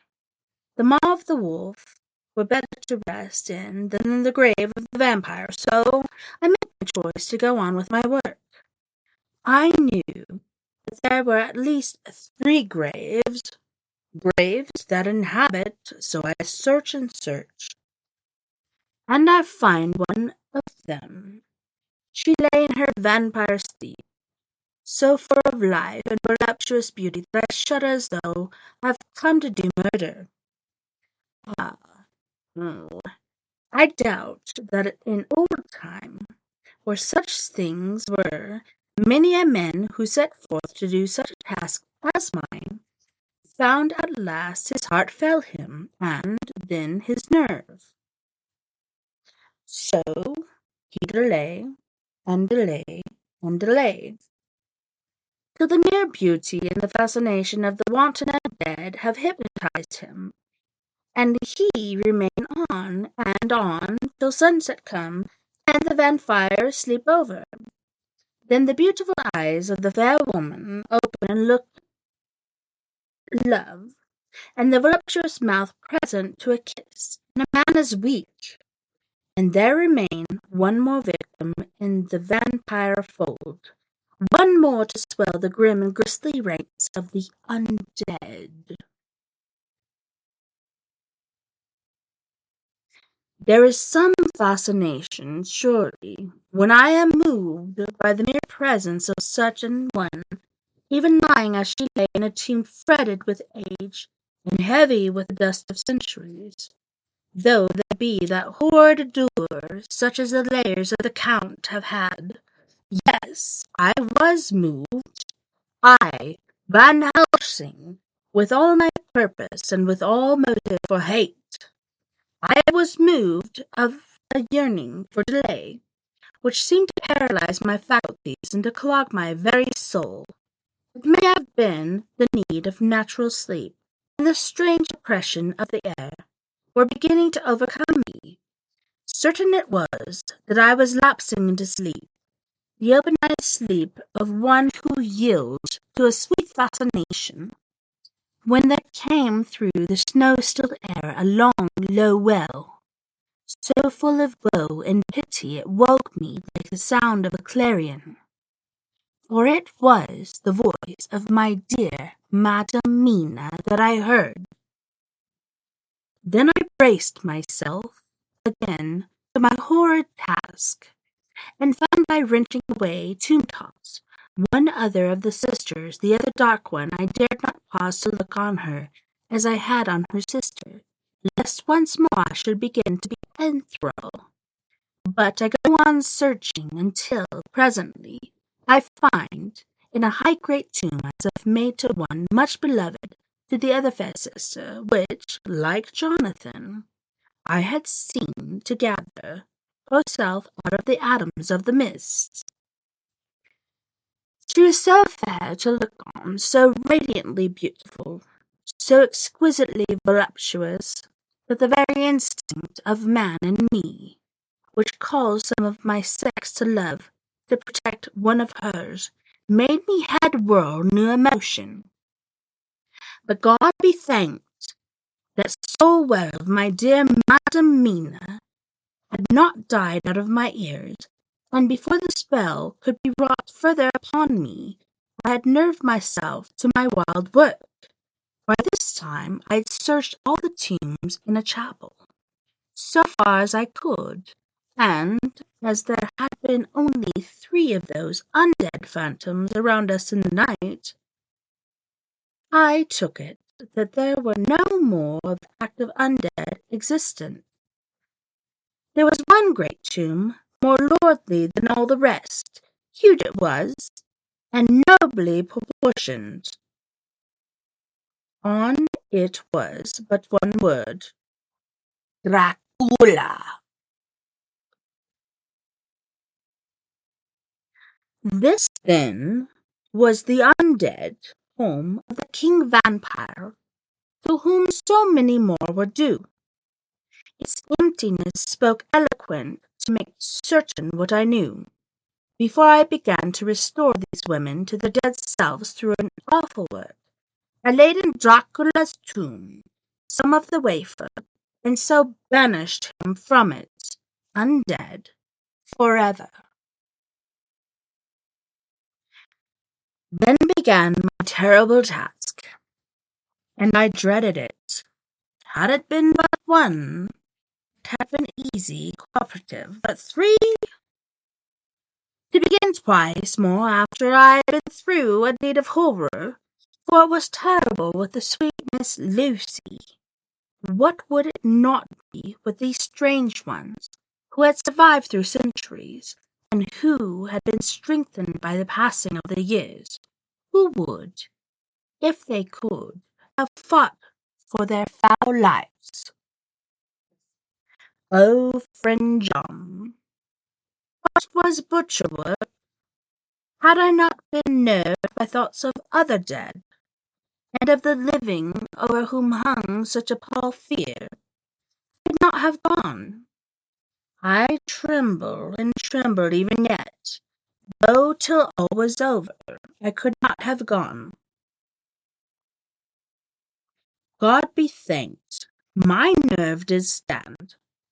Had I not seen the repose in the first phase, and the gladness that stole over it just ere the final dissolution came, as realization that the soul had been won, I could not have gone further with my butchery. I could not have endured the horror's screeching as the stake drove home, the plunging of writhing from the lips of bloody foam. I should have fled in terror and left my work undone. But it is over, and the poor souls, I can pity them now and weep, as I think of them placid in her full sleep for a short moment ere fading. Friend John hardly had my knife severed the head of each before the whole body began to melt away and crumble to its native dust, as though the death that should have come centuries agone had at last asserted himself, and say at once and loud, I am here. Before I left the castle, I so fixed its entrances that never more ran the Count enter there undead. When I stepped into the circle where Madame Mina slept, she woke from her sleep, and seeing me, cried out in pain that I had endured too much. Come, she said, come away this awful place. Let us go meet my husband, who is, I know, coming towards us. She was looking thin and pale and weak, but her eyes were pure and glowed with fever. I was glad to see her paleness and her illness, for my mind was full of fresh horror of the ruddy vampire's sleep, and so, with trust and hope, and yet full of fear, we go eastward to meet our friends and kin, whom Madame Mina tell me that she know are coming to meet us.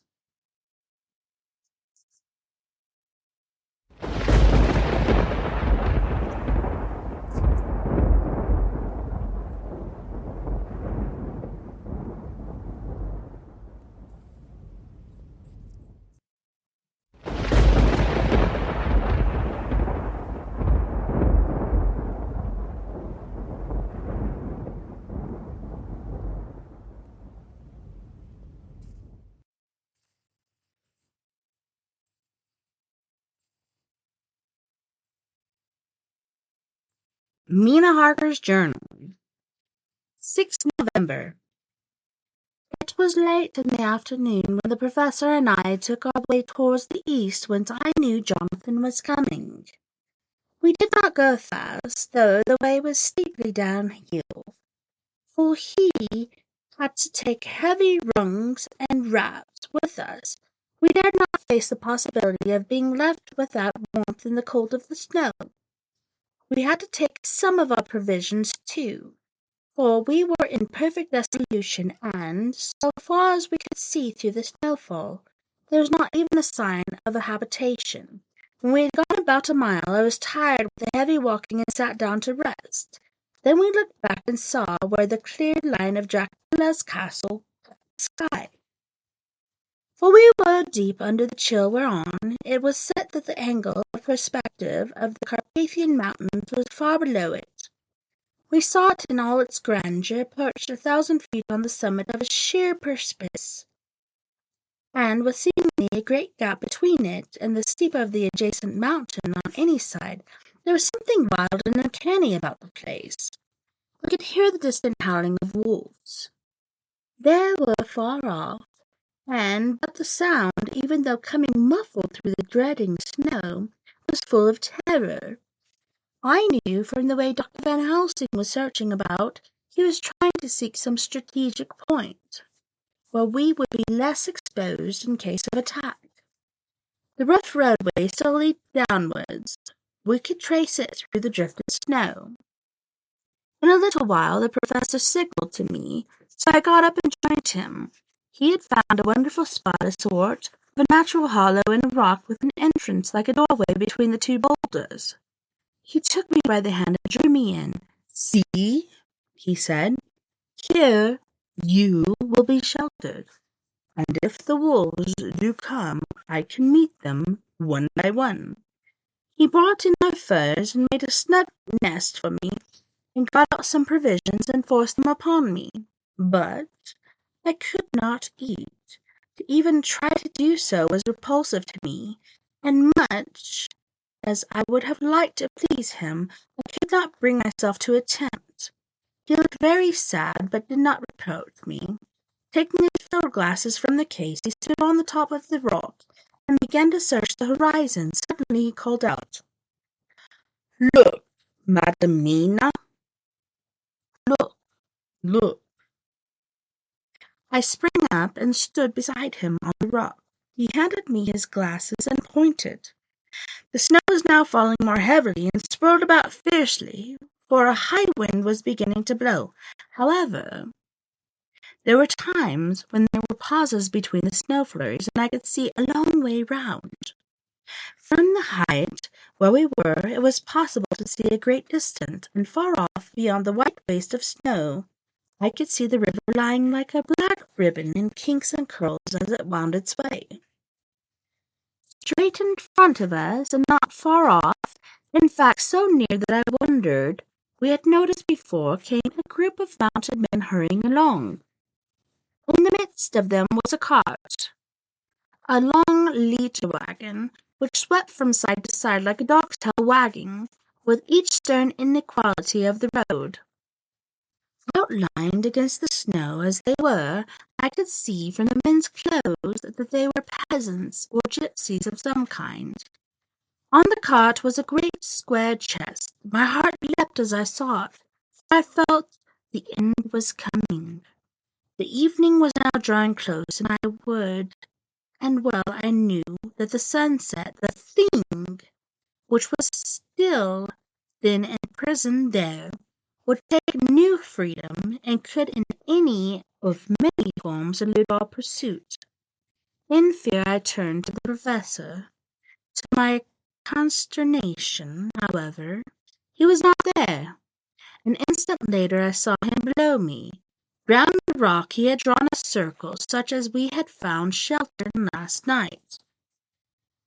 When he had completed it, he stood beside me again, saying, "At least you shall be safe here from him." He took his glasses from me, and at the next lull of the snow swept the whole space below us. "See," he said, They come quickly. They're flogging the horses and galloping as hard as they can." He paused and went on in a hollow voice. "They are racing for the sunset. We may be too late. God's will be done." Down came another binding. Rush of driving snow, and the whole landscape was blotted out. It soon passed, however, and once more his glasses were fixed on the plain. Then came a sudden cry. "Look! Look! Look! See, 2 horsemen follow fast, coming up from the south. It must be Quincy and John. Take the glass. Look! Before the snow blots it all." I took it and looked. The 2 men might be Dr. Seward and Mr. Morris. I knew, at all events, that neither of them was Jonathan. At the same time, I knew that Jonathan was not far off. Looking around, I saw on the north side coming party 2 other men, riding at breakneck speed. One of them I knew was Jonathan, and the other I took, of course, to be Lord Godalming. They, too, were pursuing the party with the carts. When I told the professor, he shouted in glee like a schoolboy, and after looking intently till snowfall made sight impossible, he laid his Winchester rifle ready for use again against the boulder at the opening of the shelter. "They are converging," he said. "When the time comes, we shall be gypsies on all sides." I got my revolver ready at hand, for whilst we were speaking, the howling of the wolves came louder and closer. When the snowstorm abated, a moment we looked again. It was strange to see the snow falling in such heavy flakes close to us, and beyond the sun shining more and more brightly as it sank down towards the far mountain tops. Sweeping the glass all around us, I could see here and there dots moving singly and in 2s and 3s and larger numbers. The wolves were gathering for their prey. Even more instant seemed an age whilst we waited. The wind came now in a fierce burst, and the snow was driving the fury as it swept upon us in circling eddies. At times we could not see an arm's length before us, but at others, as the hollow sounding wind swept by us, it seemed to clear the airspace around us, so that we could see afar off. We had of late been so accustomed to watch for sunrise and sunset that we knew with fair accuracy when it would be, and we knew that before long the sun would set. It was hard to believe that by our watches there was less than an hour that we were wed on the rocks that shelter before the various bodies began to converge close upon us. The wind came now with fiercer and more bitter sweeps, and more steadily from the north. It seemingly had driven the snow clouds from us, for, with only occasional bursts, the snow fell. We could distinguish clearly the individuals of each party, and pursued and pursuers. Strangely enough, those pursued did not seem to realize, or at least to care, that they were pursued. They seemed, however, to hasten with redoubled speed as the sun dropped lower and lower on the mountain tops. Closer and closer they drew. The professor and I crouched down behind our rock and held our weapons ready. I could see that he was determined that they should not pass. One and all were quite unaware of our presence. All at once 2 voices shouted out, "Halt!" One was Jonathan's, raised in a high key of passion; the other Mr. Morris's, strong, resolute tone of quiet command. The Gillespees may not have known the language, but there was no mistaking the tone in whatever tongue the words were spoken. Instinctively they reined in, and in that instant Lord Godalming and Jonathan dashed up to one side and Dr. Seward and Mr. Morris on the other. The leader of the gypsies, a splendid-looking fellow who sat on a horse like a centaur, waved them back, and in a fierce voice gave his demands and commotions some word to proceed. They lashed the horses, which sprang forward, but the 4 men raised their Winchester rifles, and in an unmistakable way commanded them to stop. At the same moment, Dr. Van Helsing and I rose behind the rock and pointed our weapons at them. Seeing that they were surrounded, the men tightened their reins and drew up. The leader turned to them and gave a word, at which every man of the gypsy party drew that weapon he carried, knife or pistol, and held himself in readiness to attack. Issue was joined in an instant.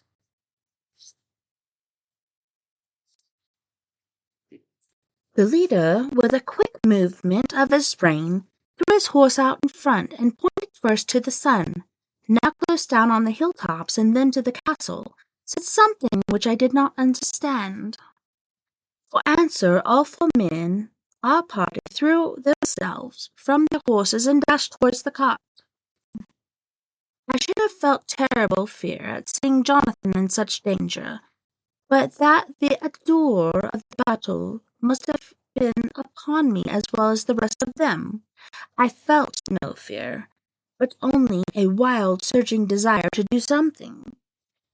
Seeing a quick movement of our parties, the leader of the gypsies gave a command. His men instantly formed round the cart in a sort of undisciplined endeavour, each one shouldering and pushing the other in its eagerness to carry out the order. In the midst of this, I could see that Jonathan on one side of the ring of men and Quincy on the other were forcing a way of the cart. It was evident that they were bent on finishing their task before the sun should set. Nothing seemed to stop or even be hindered. Neither the levelled weapons or the flashing knives of the gypsies in front or the howling of the wolves behind appeared to even attract their attention. Jonathan's impetuosity and the manifest singleness of his purpose seemed to overawe those in front of him. Instinctively they cowered aside and let him pass. In an instant he had jumped upon the cart and, with a strength which seemed incredible, raised a great box and flung it over the wheel to the ground. In the meantime, Mr. Morris had had to use force to pass through his side of a ring of skangy.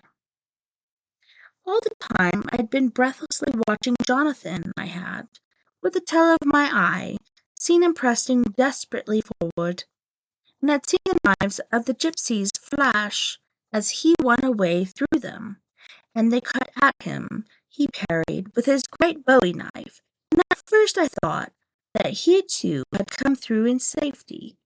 But as he sprang beside Jonathan, who had by now jumped from the cart, I could see that with his left hand he was clutching at his side, and that the blood was spurting through his fingers. He did not delay, notwithstanding this, for as Jonathan, with desperate energy, attacked one end of the chest, attempting to prise off the lid with his great kukri knife, he attacked the other frantically with his bowie. Under the efforts of both men, the lid began to yield. The nails drew with a quick screeching sound, and the top of the box was thrown back. By this time, the gypsies, seeing themselves covered by the Winchesters and the mercy of Lord Godalming and Dr. Seward, had given in and made no further resistance. The sun was almost down on the mountain tops, and the shadows of the whole group fell long upon the snow. I saw the Count lying within the box upon the earth, some of which the rude falling from the cart had scattered over him. He was deathly pale, just like a waxen image, and the red eyes glared the horrible vindictive look which I knew too well. As I looked, the eyes saw the sinking sun, and the look of hate in them turned to triumph. But on the instant came a sweep and flash of Jonathan's great knife. I shrieked as I saw it shear through the throat, whilst the same moment Mr. Morris's bowie knife plunged into the heart. It was like a miracle. But before our eyes, our very eyes, and almost in the dawning of the breath, the whole body crumbled into dust and passed from our sight. I shall be glad as long as I live that even in that moment of final dissolution there was in the face a look of peace, such as I never could have imagined might have rested before. The castle of Dracula now stood out against the red sky, and every stone of its broken battlements was articulated against the light of the setting sun. The gypsies, thinking us in some way the cause of the extraordinary disappearance of the dead man, turned, without a word, and rode away as if for their lives. Those who were unmounted jumped upon the light wagon and shouted to the horsemen not to desert them. The wolves, which had withdrawn to a safe distance, followed in their wake, leaving us alone. Mr. Morris, who had sunk to the ground, leaned on his elbow, holding his hand pressed to his side, the blood still gushing through his fingers. I flew to him, for the holy circle did not know. Now keep me back. So did the two doctors. Jonathan knelt behind him, and the wounded man leaned back his head on his shoulder. With a sign he took, with a feeble effort, my hand in that of his own, which is unstrained. He must have seen the anguish of my heart in my face, for he smiled at me and said, I am only too happy to have been of any service. Oh God, he cried suddenly, struggling up and sitting posture and pointing to me. It was worth this to die. Look, look. The sun was now right down upon the mountain top, and the red gleams fell upon my face, so that it was bathed in rosy light. With one impulse, the men sank on their knees, and a deep and earnest Amen broke from all as their eyes followed the pointing of his finger as the dying man spoke.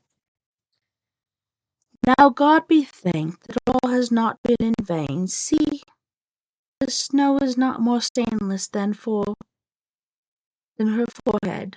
The curse has passed away, and to our bitter grief, with a smile and silence, he died a gallant gentleman.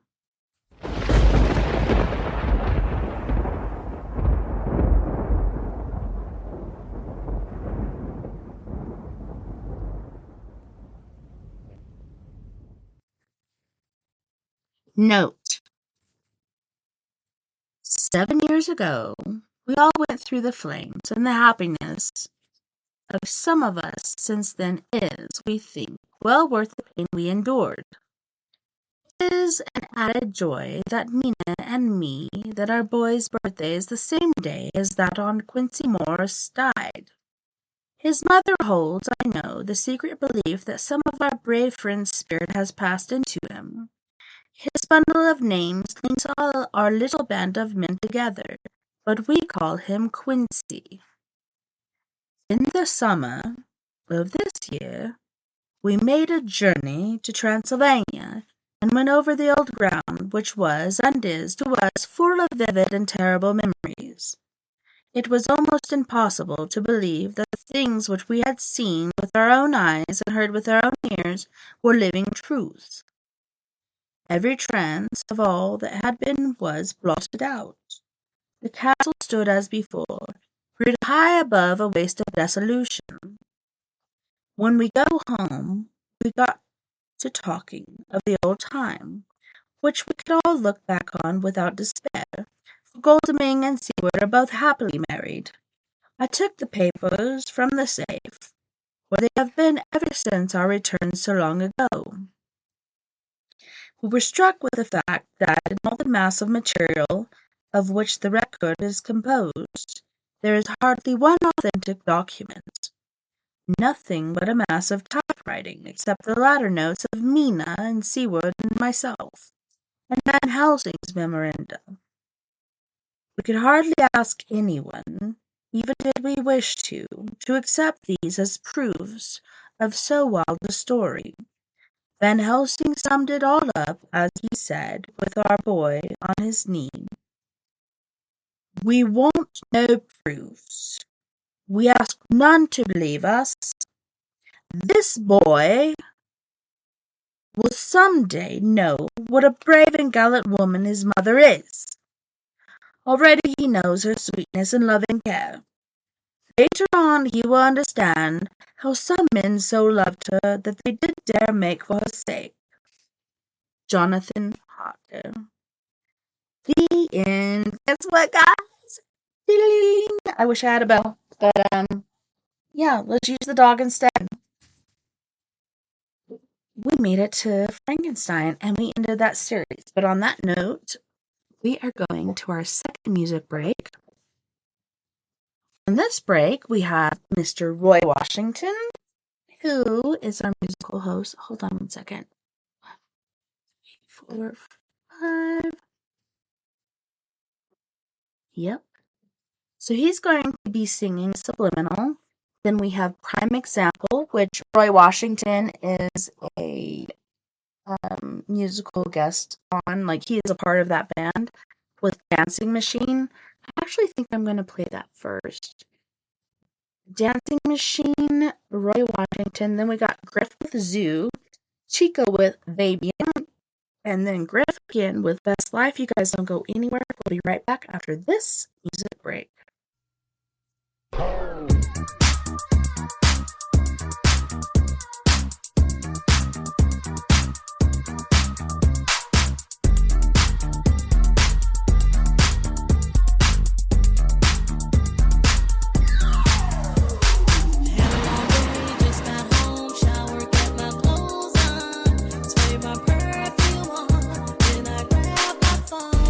I'm about to hit the road. I'm going to the club. I'm about to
see you, Roy Washington, man. What's happening, man? Yeah. Come on. Yeah.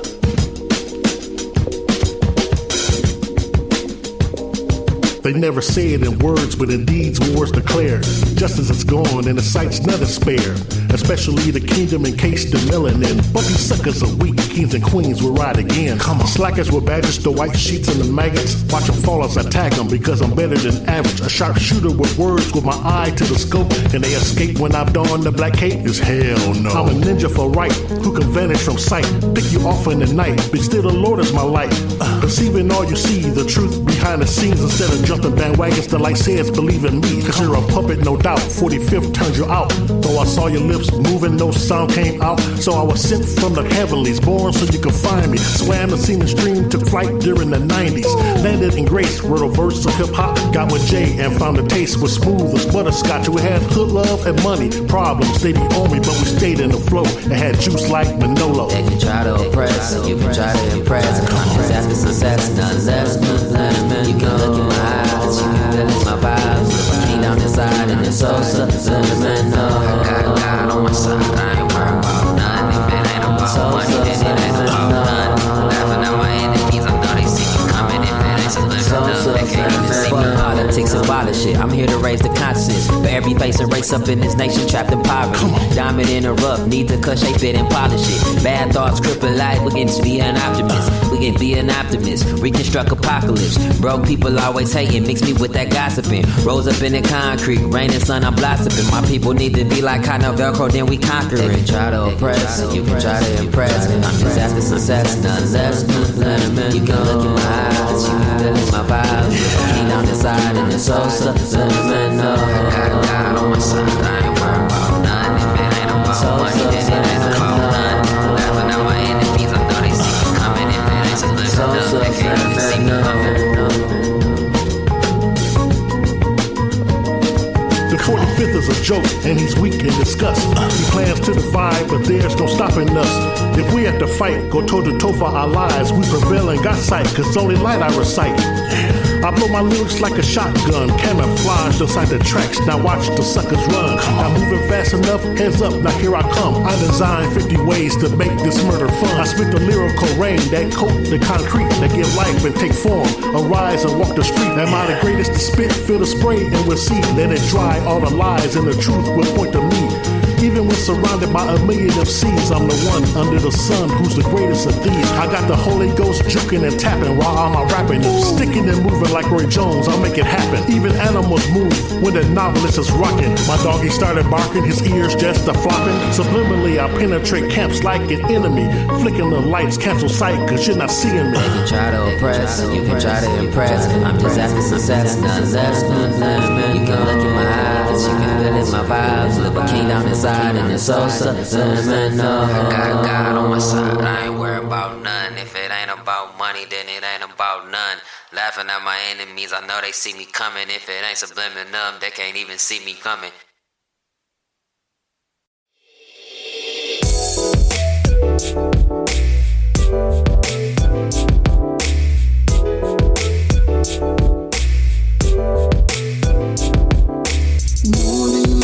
But you can't reap. No, you man, but you can't reap. No, you man, but you can't leave. You can't leave. You right where you wanna be. That is right here with me. You right where you wanna be. Right with me. You can be anything you want. If that's what you really want. You can be anything you want.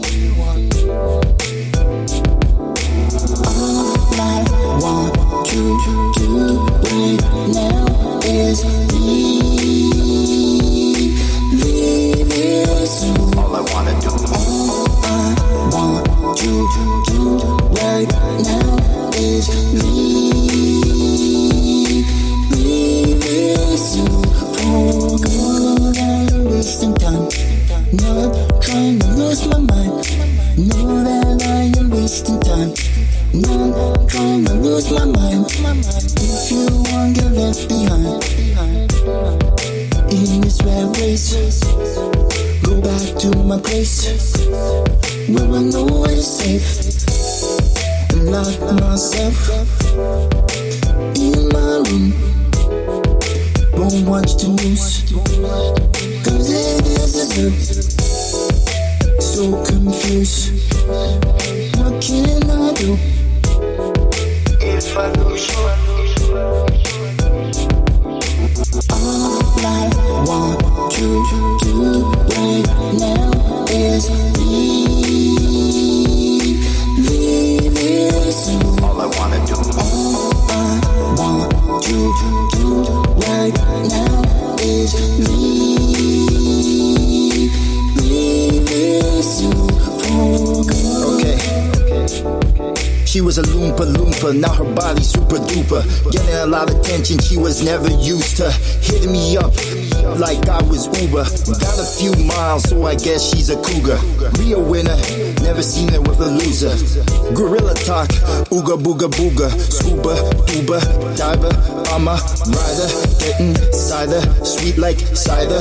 Fighter, fighter, rider. Neither wants to get it going. Know it, hold it, fold it, blow it. Wait, I'm joking. Cages broken from these beasts from down east. On the streets, it's a zoo.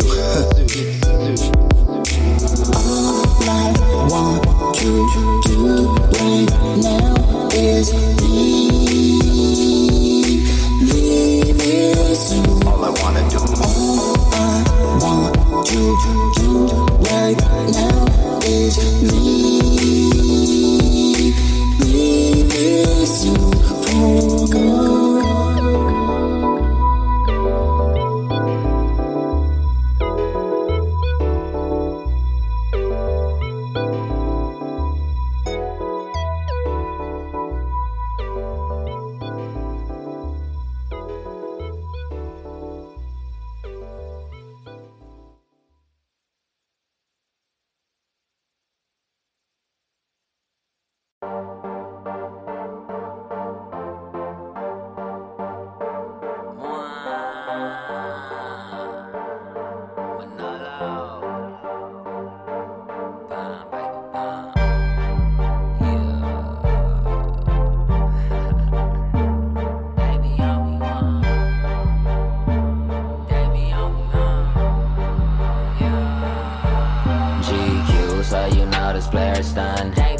Hit the club, got chose like it's nothing. Mathematician when it come to getting numbers. I'm screaming, one, I feel like money, why? Cause they be on me, they be on me, they be on me, they be on me, they be on me, they be on me, they be on me, why? They be on me, they be on me, they be on me, they be on me, they be on me, they be on me, they be on me, why? I'm like, look up in the sky, that's a bird, no, that's a plane. Chico just that fly, so make it splurge and make it rain. I keep that Scrabble mind, I got words and I got game. And she like circle goggles, she got curves and she got frame. And if mama a rider, I'ma swerve all in her lane. She give me gobble gobble, she superb with that good brain. Now baby, bout that action, make them bird drive me insane. I'm a jigger, low in action, mama purchase this good thing. And fire y'all employees, you dealing with a boss. And kick it with a player, I got juice and I got sauce. You messing with them losers, I feel sorry for your loss. I'm a heartthrob, baby, I can feel your beating pulse. GQ, so you know this player's done. Hit the club, got chose like it's none. Mathematician when it come to getting numbers. I'm screaming, one, I feel like money, why? Cause they be on me, they be on me, they be on me, they be on me, they be on me, they be on me, they be on me, why? They be on me, they be on me, they be on me, they be on me, they be on me, they be on me, they be on me, why? Juice daddy, baby, looky here, Milwaukee bought them bucks, fear the deer, fear the deer. I'm feeling like a player, must be pure, must be peer. So let me drop this knowledge in your ear, in your ear. I'm driving your chick crazy, let me steal, let me steal. She crying like a baby, I see tears, I see tears. She thick from the front, I see rear, I see rear. I see me in them panties, I see mirror, I see mirror. Fly guy, baby, you messing with a pilot. King of the ship, you messing with a pirate. Ding dong ditch, make her open, then I'm out it. I'm getting all in that belly, turned her into a Audi. GQ, so you know this player's done.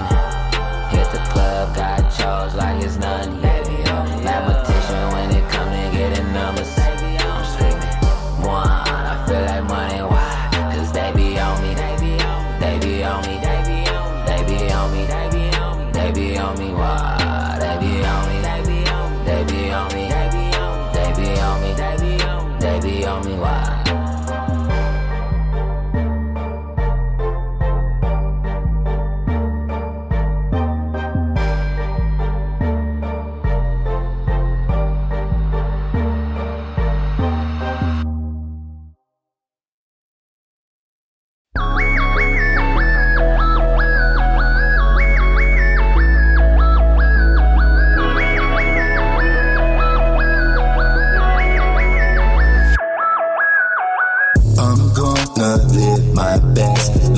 Don't care if my head ain't right. I'm gonna live my best life. Don't care if my head ain't right. I'm gonna live my best life. Don't care if my head ain't right. Do you and live your best life. Don't care if my head ain't right. Where you from? Who you with? Are you a blunt? Are you equipped? I do my thing, stay legit. In this world, no one's innocent. VIP, get bottles. One snap of my fingertips. See these haters like blah blah blah, blah blah blah blah, talking gibberish. I'm gonna live my best life. Don't care if my head ain't right. I'm gonna live my best life. Don't care if my head ain't right. I'm gonna live my best life. Don't care if my head ain't right. Do you and live your best life. Don't care if my head ain't right. Rolling and rolling and rolling SUV. Rolling and rolling and rolling with my homies. Rolling and rolling and rolling SUV. Rolling and rolling and rolling with my homies. I'm going to live my best life. Don't care if my head ain't right. I'm going to live my best life. Do you live your best life? Do you live your best life? Do you live your best life? I'm going to live my best life. Don't care if my head ain't right. I'm going to live my best life. Do you live your best life? Do you live your best life? Do you live your best life? I'm gonna live my best life. Don't care if my head ain't right. I'm gonna live my best life. Don't care if my head ain't right. I'm gonna live my best life. Don't care if my head ain't right. Do you and live your best life. Don't care if my head ain't right.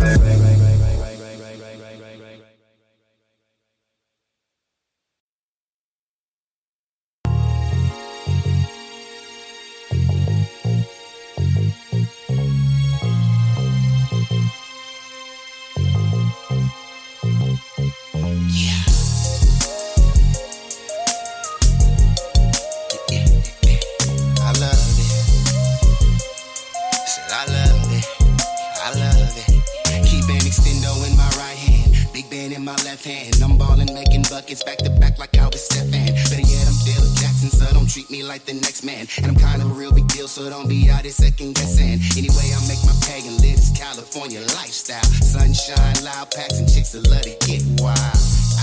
That's how we do it every day. Slipping, sliding through the traffic on a mission for the day. Clearing marks about my way. Really got no time for y'all today. And all the craziness y'all talk, but never get your story straight. See me out here living great. I don't give a about all that hate. And when it comes to kicking game, I give you all that you can take. Trying to do it big, got no complaints. Every morning eating steak. And say I'm wrong for showing out, but I'ma do it anyway. Plus and thing ain't nothing bitch, cause I can do it any day. And it don't matter where I go, I always represent the yay. I'm so in love with this lifestyle. Anything I want, I say the word, I get it right now. Boppers used to hate me, now they tell me I'm they tight now. Swagger through the roof, got everybody on my height now. So in love with this lifestyle. And I love it, and I love it, and I love it.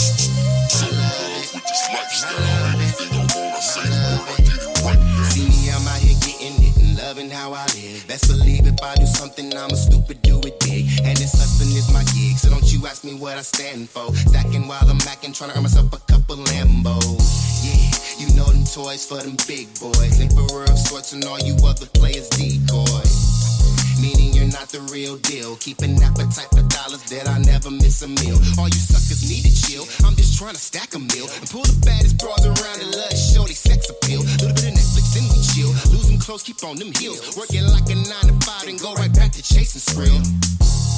I bring that real, never that phony. BS, y'all be stressing, put it down just like an OG. Perform these cookies, take flight. Some of y'all just out here acting. I'm a boss in real life. I'm so in love with this lifestyle. Anything I want, I say the word, I get it right now. Boppers used to hate me, now they tell me I'm tight now. Swagger through the roof, got everybody on my height now. So in love with this lifestyle. I love it, and I love it, and I love it. So in love with this lifestyle. Anything I want, I say the word, I get it right now. Keep it more 100 than a C note. Hall of Fame spitting, representing with these pimp quotes. Don't try to front, you know this shit's dope. Question is, will I ever fail? My answer is no. I make this hustling look amazing. Put it down, doper than a blunt of purple hazing. Spicy on the mic, I bring the fire like a Cajun. Scoville's making haters sweat when I be blazing. Leaning to the side, haters everywhere. Yeah, I hear them talking, but they simply wasting air. Can't understand the reason that they stay in my affairs. But I'm major with my movements, getting money everywhere. I'm so in love with this lifestyle. Anything I want, I say the word, I get it right now. Boppers used to hate me, now they tell me I'm tight now. Swagger through the roof, got everybody on my height now. So in love with this lifestyle. I love it, and I love it, and I love it. So in love with this lifestyle. Anything I want, I say the word, I get it right now. So in love with this lifestyle. I love it, and I love it, and I love it. So in love with this lifestyle. Anything I want, I say the word, I get it right now.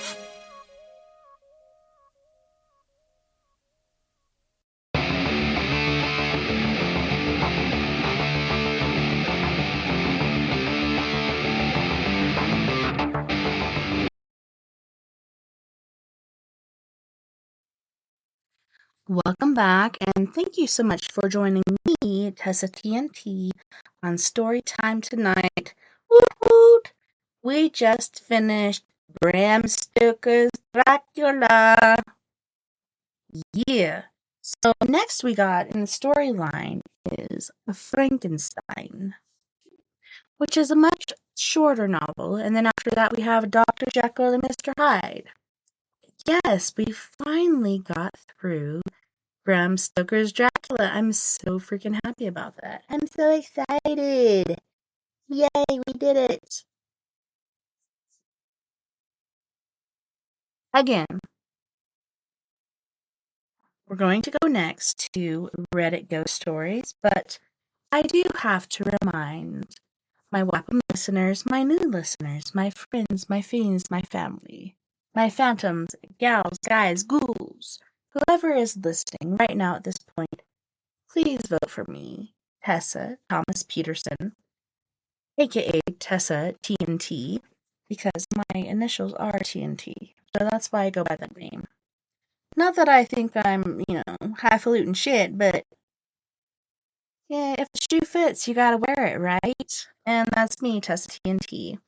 So if you want to vote for me, please go mosey on over to faceofhorror.org /2022 /Tessa Thomas Peterson. And there you can vote for me. If you do the scare vote, that is the one that is S care. That's the one you have to pay for. But if you go to the black button below the red button, that is free. You do have to verify that it's you. That way they know that I am not cheating and voting for myself, because voting for yourself is illegal. Highly illegal. So, my friends, please vote for me. I know so far Jazz, Jato, Mr. Morris, Scotland's Edge have voted for me, and then other friends on my Facebook. Not privy to anybody else over here, but I can't see full lists. They only let me see a few names at a time. But I do see you when you're voting because, believe me, I am checking on it quite often. So for the rest of our show, we shall be doing Reddit stories from Ghost Stories. So if you look upon it, you can look up Ghost Stories, and I'll take you to r/Ghost Stories. And this one is by you, which means user, u/medium using. And he's got a nice little picture going on here. But it says, Ghost story passing around my village since the 1940s. Concerns old monastery pool. There is a place near my village that, and all the other villagers are too afraid to visit at night. Everyone says that the old monastery pool is haunted, and that this is the story which proves it. Just after the Second World War, and with rationing still firmly in place, trading in extra food you grew or caught was near necessity. The youth in my tiny Nottinghamshire village, known only as Young Charlie, understood this well. Back in those days, young Charlie could often be found in the Burrell Arms. I actually live there now. Trading the trout and eels he'd plucked from the local streams on ration stamps. I suppose you know about the old monastery pool, when asked, as he exchanged a few stamps for one of Charlie's slender trout. Charlie shook his head. Never heard of it, sir. Plenty of big fish in old monastery pool, lad, the patron continued. Used to be the monks' carp pond. They reared 'em for food hundreds of years ago. It's up in Glover's Wood. There's moved in once the monastery was gone, but the pond's still there. Charlie's interest was piqued. Really? Have you other fish there? Me? No. You need Alsop's permission, else it's poaching, and me and him don't get on.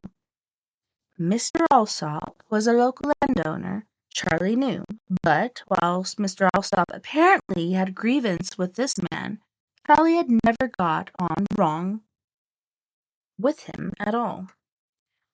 How come you know there's plenty of fish if you've never fished there? Must be, answered the patron, after a long spring of ale, else why'd Alsop have refused all the folk who have asked to fish it? He's keeping all the carp for himself, miserable bugger. The next morning, there was only one thing on young Charlie's mind. Church was the only place he ever saw Mr. Alsop, and so that was where he'd get his permission. Old Monastery Pool was full of ancient monster carp, and Charlie was desperate to catch one. Mr. Alsop, Charlie asked after the service, is it true that there's an old carp pond up in your woods? True enough, young man, Mr. Alsop answered, as they walked up the narrow church path. It belonged to the old monastery before it was burned down. Why do you ask? Well, I was wondering if I might have your permission to fish it, sir. I'd return any fish I caught, of course, unless you wanted me to bring them down to the manor. I don't think so, Mr. Alsop answered dismissively. Now I'd best be off. Lots to do. Charlie was devastated. The fish was his life, but he'd never had the chance to land anything truly remarkable before a monster carp would be his crowning achievement and would have the pup talking for years. You better get out, right now. The dogs have encroached upon my bedroom. The next Sunday, Charlie beseeched Dr. Alsop again, but got the same answer, so he tried again the following Sunday and was still refused. The Sunday after that, he offered to do odd jobs around the manor to pay for his fishing. The Sunday after that, he offered all the trouts and eels he caught for a month, but still Mr. Alsop would not relent. Charlie tried and tried, Sunday after Sunday, never giving up. Eventually, he started calling in on Mr. Alsop at the manor itself. Lord, not you again, Mr. Alsop moaned when Charlie visited the manor for the third time in as many days. I'm just desperate to fish old monastery pool, Charlie said, before Mr. Alsop had the chance to usher him away. Please just say yes, and I'll stop coming here. I'll never ask anything of you again. Promise. The answer is no, I've told. Why won't you let me? Charlie exclaimed. Why are you being such a grouch? Because of the abbot, Mr. Alsop barked back. When he refused starving villagers carp after a failed harvest, they strangled him and burned down the monastery to try and cover up the murder. He's still. I don't care about some dead old abbot, Charlie interrupted. I just want one chance to fish the pond. Please, Mr. Alsop, please. Fine, Mr. Alsop answered, throwing his hands in the air. Don't come crying to me, Win. But Charlie didn't hear the end of what Mr. Alsop had to say because he was already running back towards his house. As soon as he had his fishing tackle, young Charlie raced across the fields towards Glover's Wood. What he found in the dying light disappointed him. The pond was easy enough to find, but it was clogged with pondweed and full of dead branches. Only a few patches of clear water remained, and Charlie thought he could see through them right to the bottom. It seemed that the water was only a few inches deep, hardly the sort of place that might harbor a monster fish. But he had come this far. Charlie chucked out a little stick float and worm, hoping that there might be still a few minnows around, maybe even an eel or two. Almost as soon as his float stood straight in the water, it was yanked under with all the ferocity of a colossal pike strike. Charlie's line snapped instantly, but he didn't care. There was obviously something huge lurking in the pond. Maybe there was deeper water below the weed after all. The perfect hiding place. The giant carp he'd hoped would be there all along. Charlie wound in his loose line, sank back against a tree, reached into his basket, and began switching to his most robust tackle. But in his eagerness, he couldn't resist a glance back at the pond. Standing on the pond, other side of the bank, amongst the trees, the sinister shape of an old man dressed in tattered, soot-stained robes. He said nothing. He just stared at Charlie through unforgiving, bloodshot eyes. Terrified, young Charlie shot up from where he was sitting and slammed his head straight into a low branch, knocking himself out.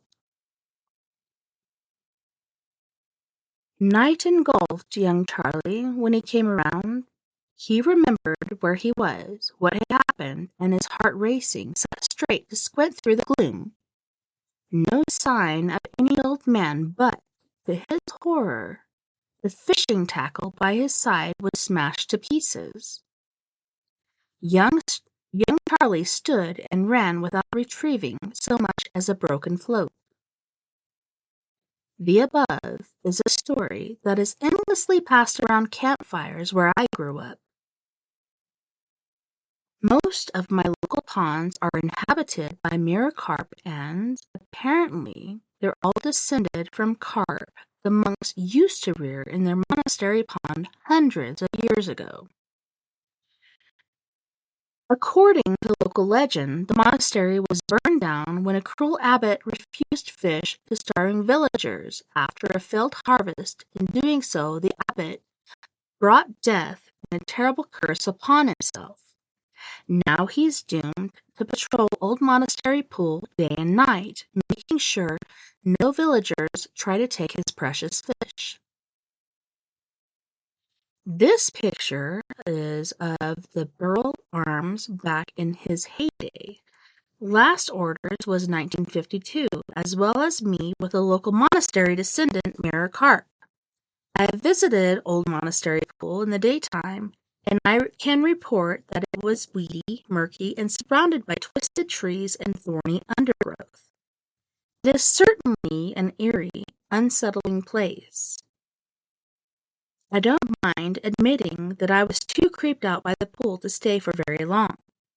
On top of that, I've always been too scared to visit at night or to throw in a fishing line like young Charlie did. In fact, I don't know of any in the village who's ever fished the pond or been up there at night.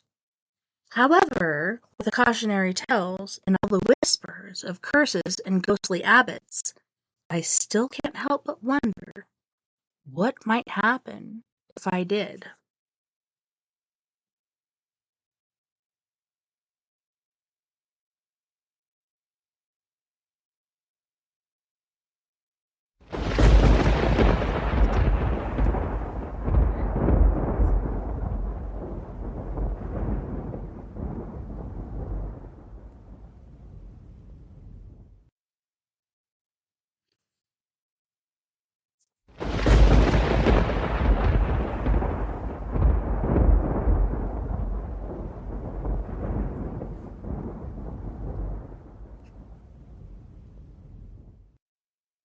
This one is by you /was_going_on 87.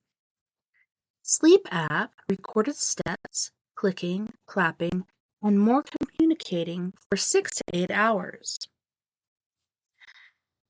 So, in March, I remembered I had a real bad feeling while asleep, like there was something evil standing next to me, but maybe I was just scared that there was just something. So, I refused to listen to the recordings until today. So, there are recordings where you can hear steps in the background, clicking in a few recordings, and a lot of me like answering to somebody, even laughing or being scared, as I don't every night. I just have material of 2 nights, which is interesting for me. Of 5 recorded nights, I literally talked 4 nights, 6 hours or more. Maybe someone knows more about what this could have been. Thank you. So, if you want to look them up, you can find them on Reddit. This one is on r/ghost stories by you/BigPappy6673. Saw something lurking in my closet this morning. This morning, I had the most frightening experience of my life. Just to put a setting in place, my room has my bed in the middle against the back wall, directly in front of my closet. Anyway, back to the story. I woke up with a sweat at around 2 a.m., thinking it was too hot. It's getting hotter in Australia. So, I got up to turn on my fan. I felt paranoia, as anyone would feel walking across our room at 2 a.m., but something was strange. Something was watching me. I don't know where from, but I thought nothing of it. I put quiet music on in my Google Home and went back to sleep. I woke up maybe at 3:50 a.m. again, still sweating. This was strange as I just turned on my fan. My music has stopped. My Google Home was showing the sign that it was trying to connect to the Wi-Fi. I realized I was too tired to move, so I shifted my eyes to in front of me to reveal my closet, and to see someone staring at me with a flat expression. I squinted my eyes to see if I was looking clearly, but as I realized I was in reality, that everything was real, it realized I was awake. The flat expression shifted to a large smile. I got up in my bed to get my fight or flight instincts ready, but by the time I lifted my head up, the noise of something falling came from the closet and the doors closed. My Google Home connected to Wi-Fi and blared my music aloud. My parents walked into my room and said, "What's going on and what is that noise?" I explained everything and they believed me. We ended up moving my mattress onto the floor into my parents' room. Anyway, now that it's been 10 hours since this experience, I am still shocked and in confusion. What if I never woke up? Was the sweat a warning sign? Why was my Wi-Fi disconnected from Google Home and reconnect when the closet shut? If anyone has had a similar experience, please help me out. I'm scared to go into my room now. I know it is easy for me to be seeing stuff, but it reacted when when it knew I was awake. So something is not right. So that to me just means it's intelligent, and that does make it extra creepy. Good luck, brother.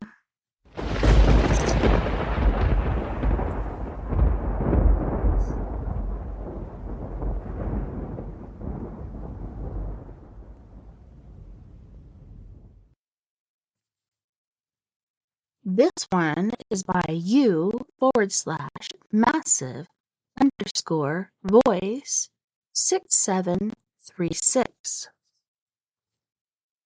The Blues Brothers trip to an abandoned children's hospital. My buddies and I have a YouTube TikTok channel where we go urban legend hotspots with a 12-pack.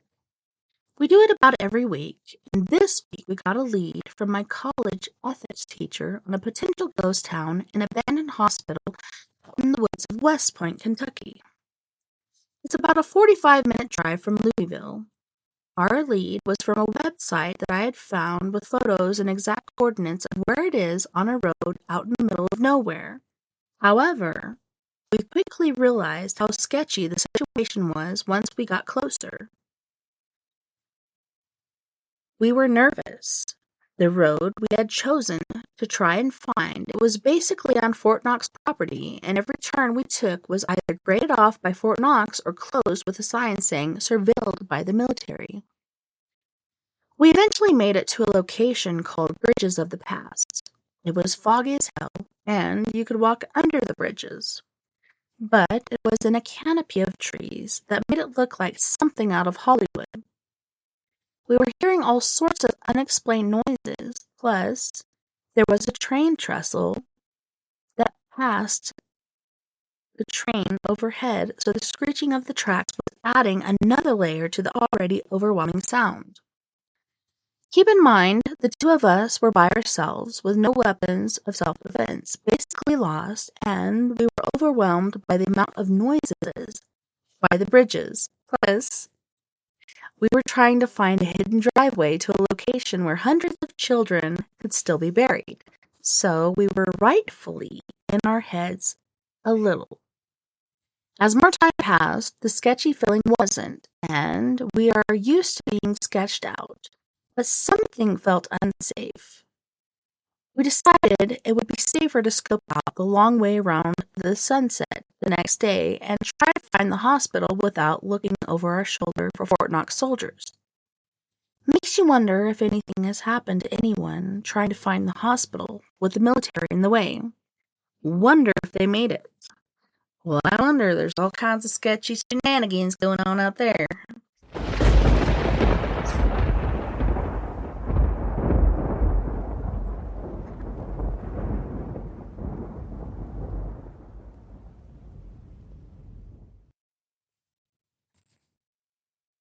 This story is by u/vast-warning 7483. City Lights Ghost? I just returned from San Francisco and cannot shake something that happened to me at City Lights bookstore. It's a staple of the beatnik culture. Lawrence Ferlinghetti opened the store in the 50s and it still attracts people with its poetic charm. My first visit was last weekend. I was on the second story in the poetry room when I felt someone tug my hair. I had it in a low ponytail. I thought it was my boyfriend, maybe signaling he wanted to exit. I shrugged it off as kind of rude and kept looking at the spines of the book atop the shelves. All of a sudden, he grabbed my pony and wrenched my head to the left. I began yelling, and I was very annoyed. Stop! And what's your problem? I stopped mid-sentence because I saw that my boyfriend was across the room. There was no one else in the room with us. I was completely dumbfounded. I tried to shake it off, but when I went to check my books out and pay my tab, I asked the bookkeeper if this place was haunted. She replied with a firm yes, but even more unsettling, she adds that the activity has gotten much more apparent since the seance they performed about a month prior. My skin still gets chills just thinking of it. What could this have been besides a haunting? Anyone have any rational explanations?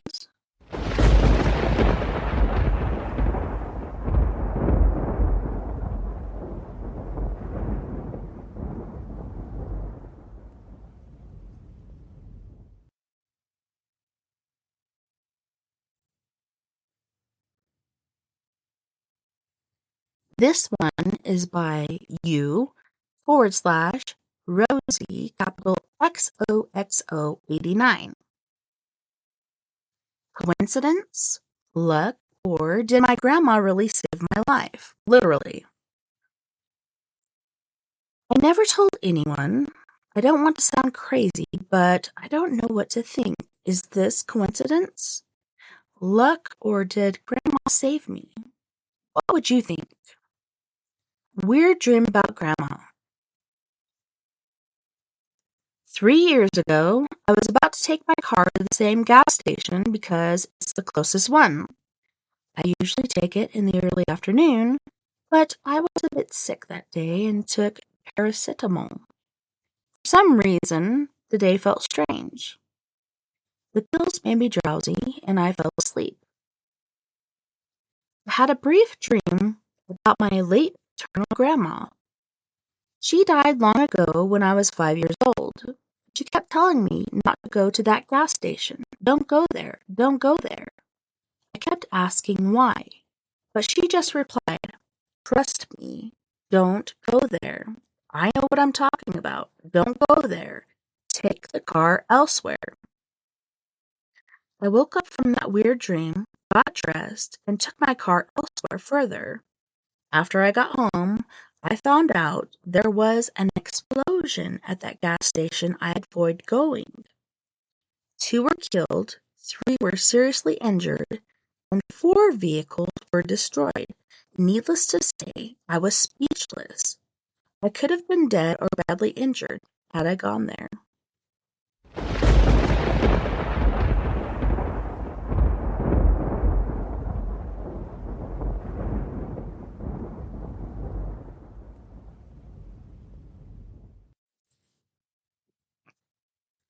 This one is by you /throwaway forever, for being with 2 R's, FORRVEVER. In need of advice? Help? Sure. I've never really believed in the paranormal or whatever, but I'm not sure at this point. So, for the last few months, a lot of things have been happening, but only in my room. The first thing I noticed was how cold my room was. Everyone in my family noticed it. The house would be warm, and mine was just freezing. We had someone check the vent and everything was normal. He had no idea why my room was so cold. It's so cold I have to use 3 blankets to sleep. And then the creepy feeling. Just like that feeling of being watched. Tense all the time and stuffy. Like someone was on top of your chest. Then my cats, they started just standing in my bathroom door and staring at me. Normal, right? Well, they didn't just stare. They wouldn't move for anything and stare for up to 30 minutes. I have to get up and get them. They also jump on my table and stare at the ceiling, meowing constantly. I started waking up with huge bruises last month. I swear I'm not doing it myself. Like huge yellow and black bruises on my arms and stomach and legs. I started waking up at 3 a.m. every night for no reason. Things are going missing. Doors and drawers are opening. My door even locked on its own. Now this is the creepiest part. Yesterday, I came home from my friends. My room was the laundry room, and it's so, like, a bunch of people come in my room to get laundry. My door was open, and my parents were at work, so I went to my room and started taking off my jacket and shoes. Here's some dialogue. "Luke," my older brother said. "Yes, sir." "Jesus, you scared me." He laughs. I started walking into the laundry room, and he wasn't there. I swear, I heard my brother. I called him, and he said he was at his girlfriend's. I'm so scared, I don't know what to do.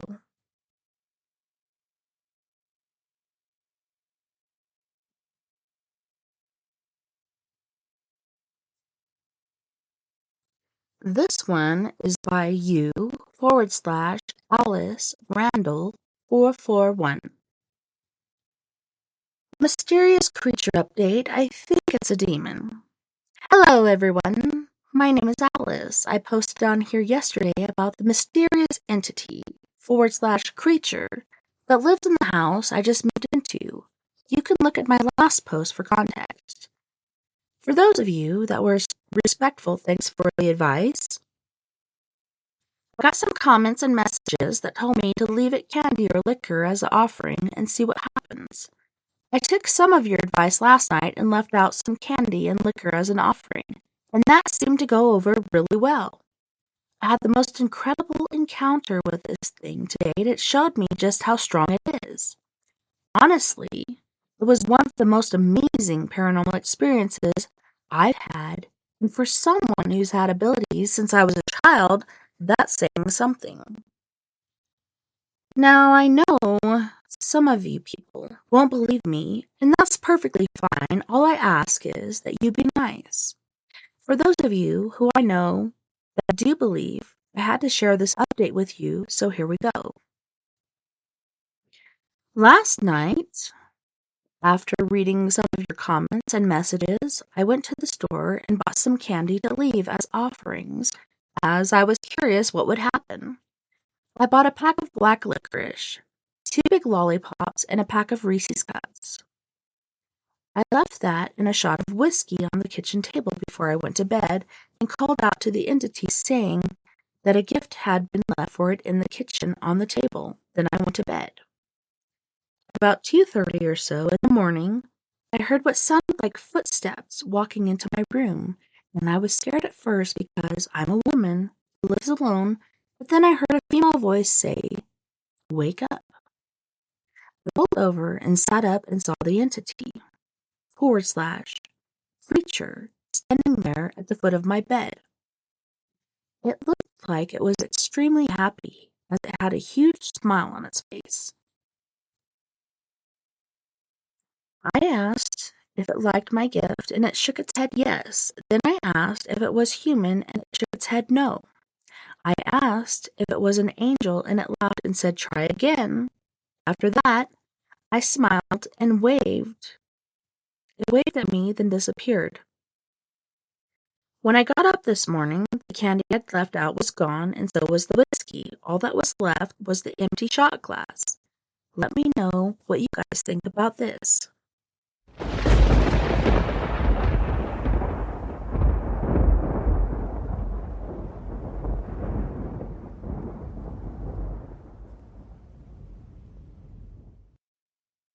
Well, I don't know. I'm not going to read another Reddit story because I believe that'll take longer than 2 minutes, especially since I closed it. But thank you all once more for being with me tonight on We Are Paradox Media's Late Night in the Rockies. I'm so sorry that Chris Garcia couldn't be here due to him having a tummy ache and just not feeling good. He's been super drained and tired, and I just feel really, really bad for him. So I'm sending love and positive energy out to him, and I hope he gets to feeling better later. Hopefully it's not a succubus. But no, it just feels like this dark energy is around him, and it's just plaguing and draining, and making them feel oh so bad. So if you can send out positive energy, love, and light to Mr. Psychic Chris Garcia, I would truly appreciate it. And then once more, let me remind you, my friends, family, listeners, please vote for me because this is a dream of mine. I don't ask for a lot. Generally, it's like family traumas and such due to COVID, but please vote for me. It's free every day. And it doesn't take a lot of time. Once you get signed up, it only takes less than 5 seconds to vote every day. If you could do that, I would thank you so very much. I would be so grateful that you did vote for me. And it would make me feel better about what I'm doing because I know this is not a scam. If so, Facebook would have cut it off a long time ago. But this is a real competition. And I'm hoping to be able to meet Mr. Jason. Hopefully he has his butcher knife and we can compare knives. Or maybe he has a little collection that we can pair as well. But if you want to vote for me, please go to faceofhorror.org/2022/Tessa-Peterson. No, Tessa-Thomas-Peterson. On that note, boys and girls, that is the end of our show. Thank you so much once again for coming on and listening to us at We Are Paradox Media's Late Night in the Rockies. It was a pleasure having you. And I also want to thank all of our friends on We Are Paradox Media's KPNL Radio, Facebook, Twitter, Periscope, iHeartRadio, and wherever else beyond the Omniverse may be listening tonight. I had a wonderful time this evening, and I can't wait to do it again. Tomorrow night, we got Mr. Cord Bacon on, talking about walk-ins, walking into a strange new world, and just the different changes that are going on in our world today. A lot of people have been affected greatly this last month. Just keep on keeping on. You got this. You can do it. Don't forget, you guys, we are all in this together. Together, we can make the world a little better. And together, my friends, we are Paradox Media because without you, there is no us. And just remember, don't make any final decisions for a temporary situation. Everything will get better. Or at least weirder. If you want to join us on the Skype after party, look me up at Tessa.N.Thomas30 or give us a call at 970-335-9596. Until next time, nighty-night, love and light. Have a wonderful rest of your weekend, and I will see you back here, same time, same crazy place.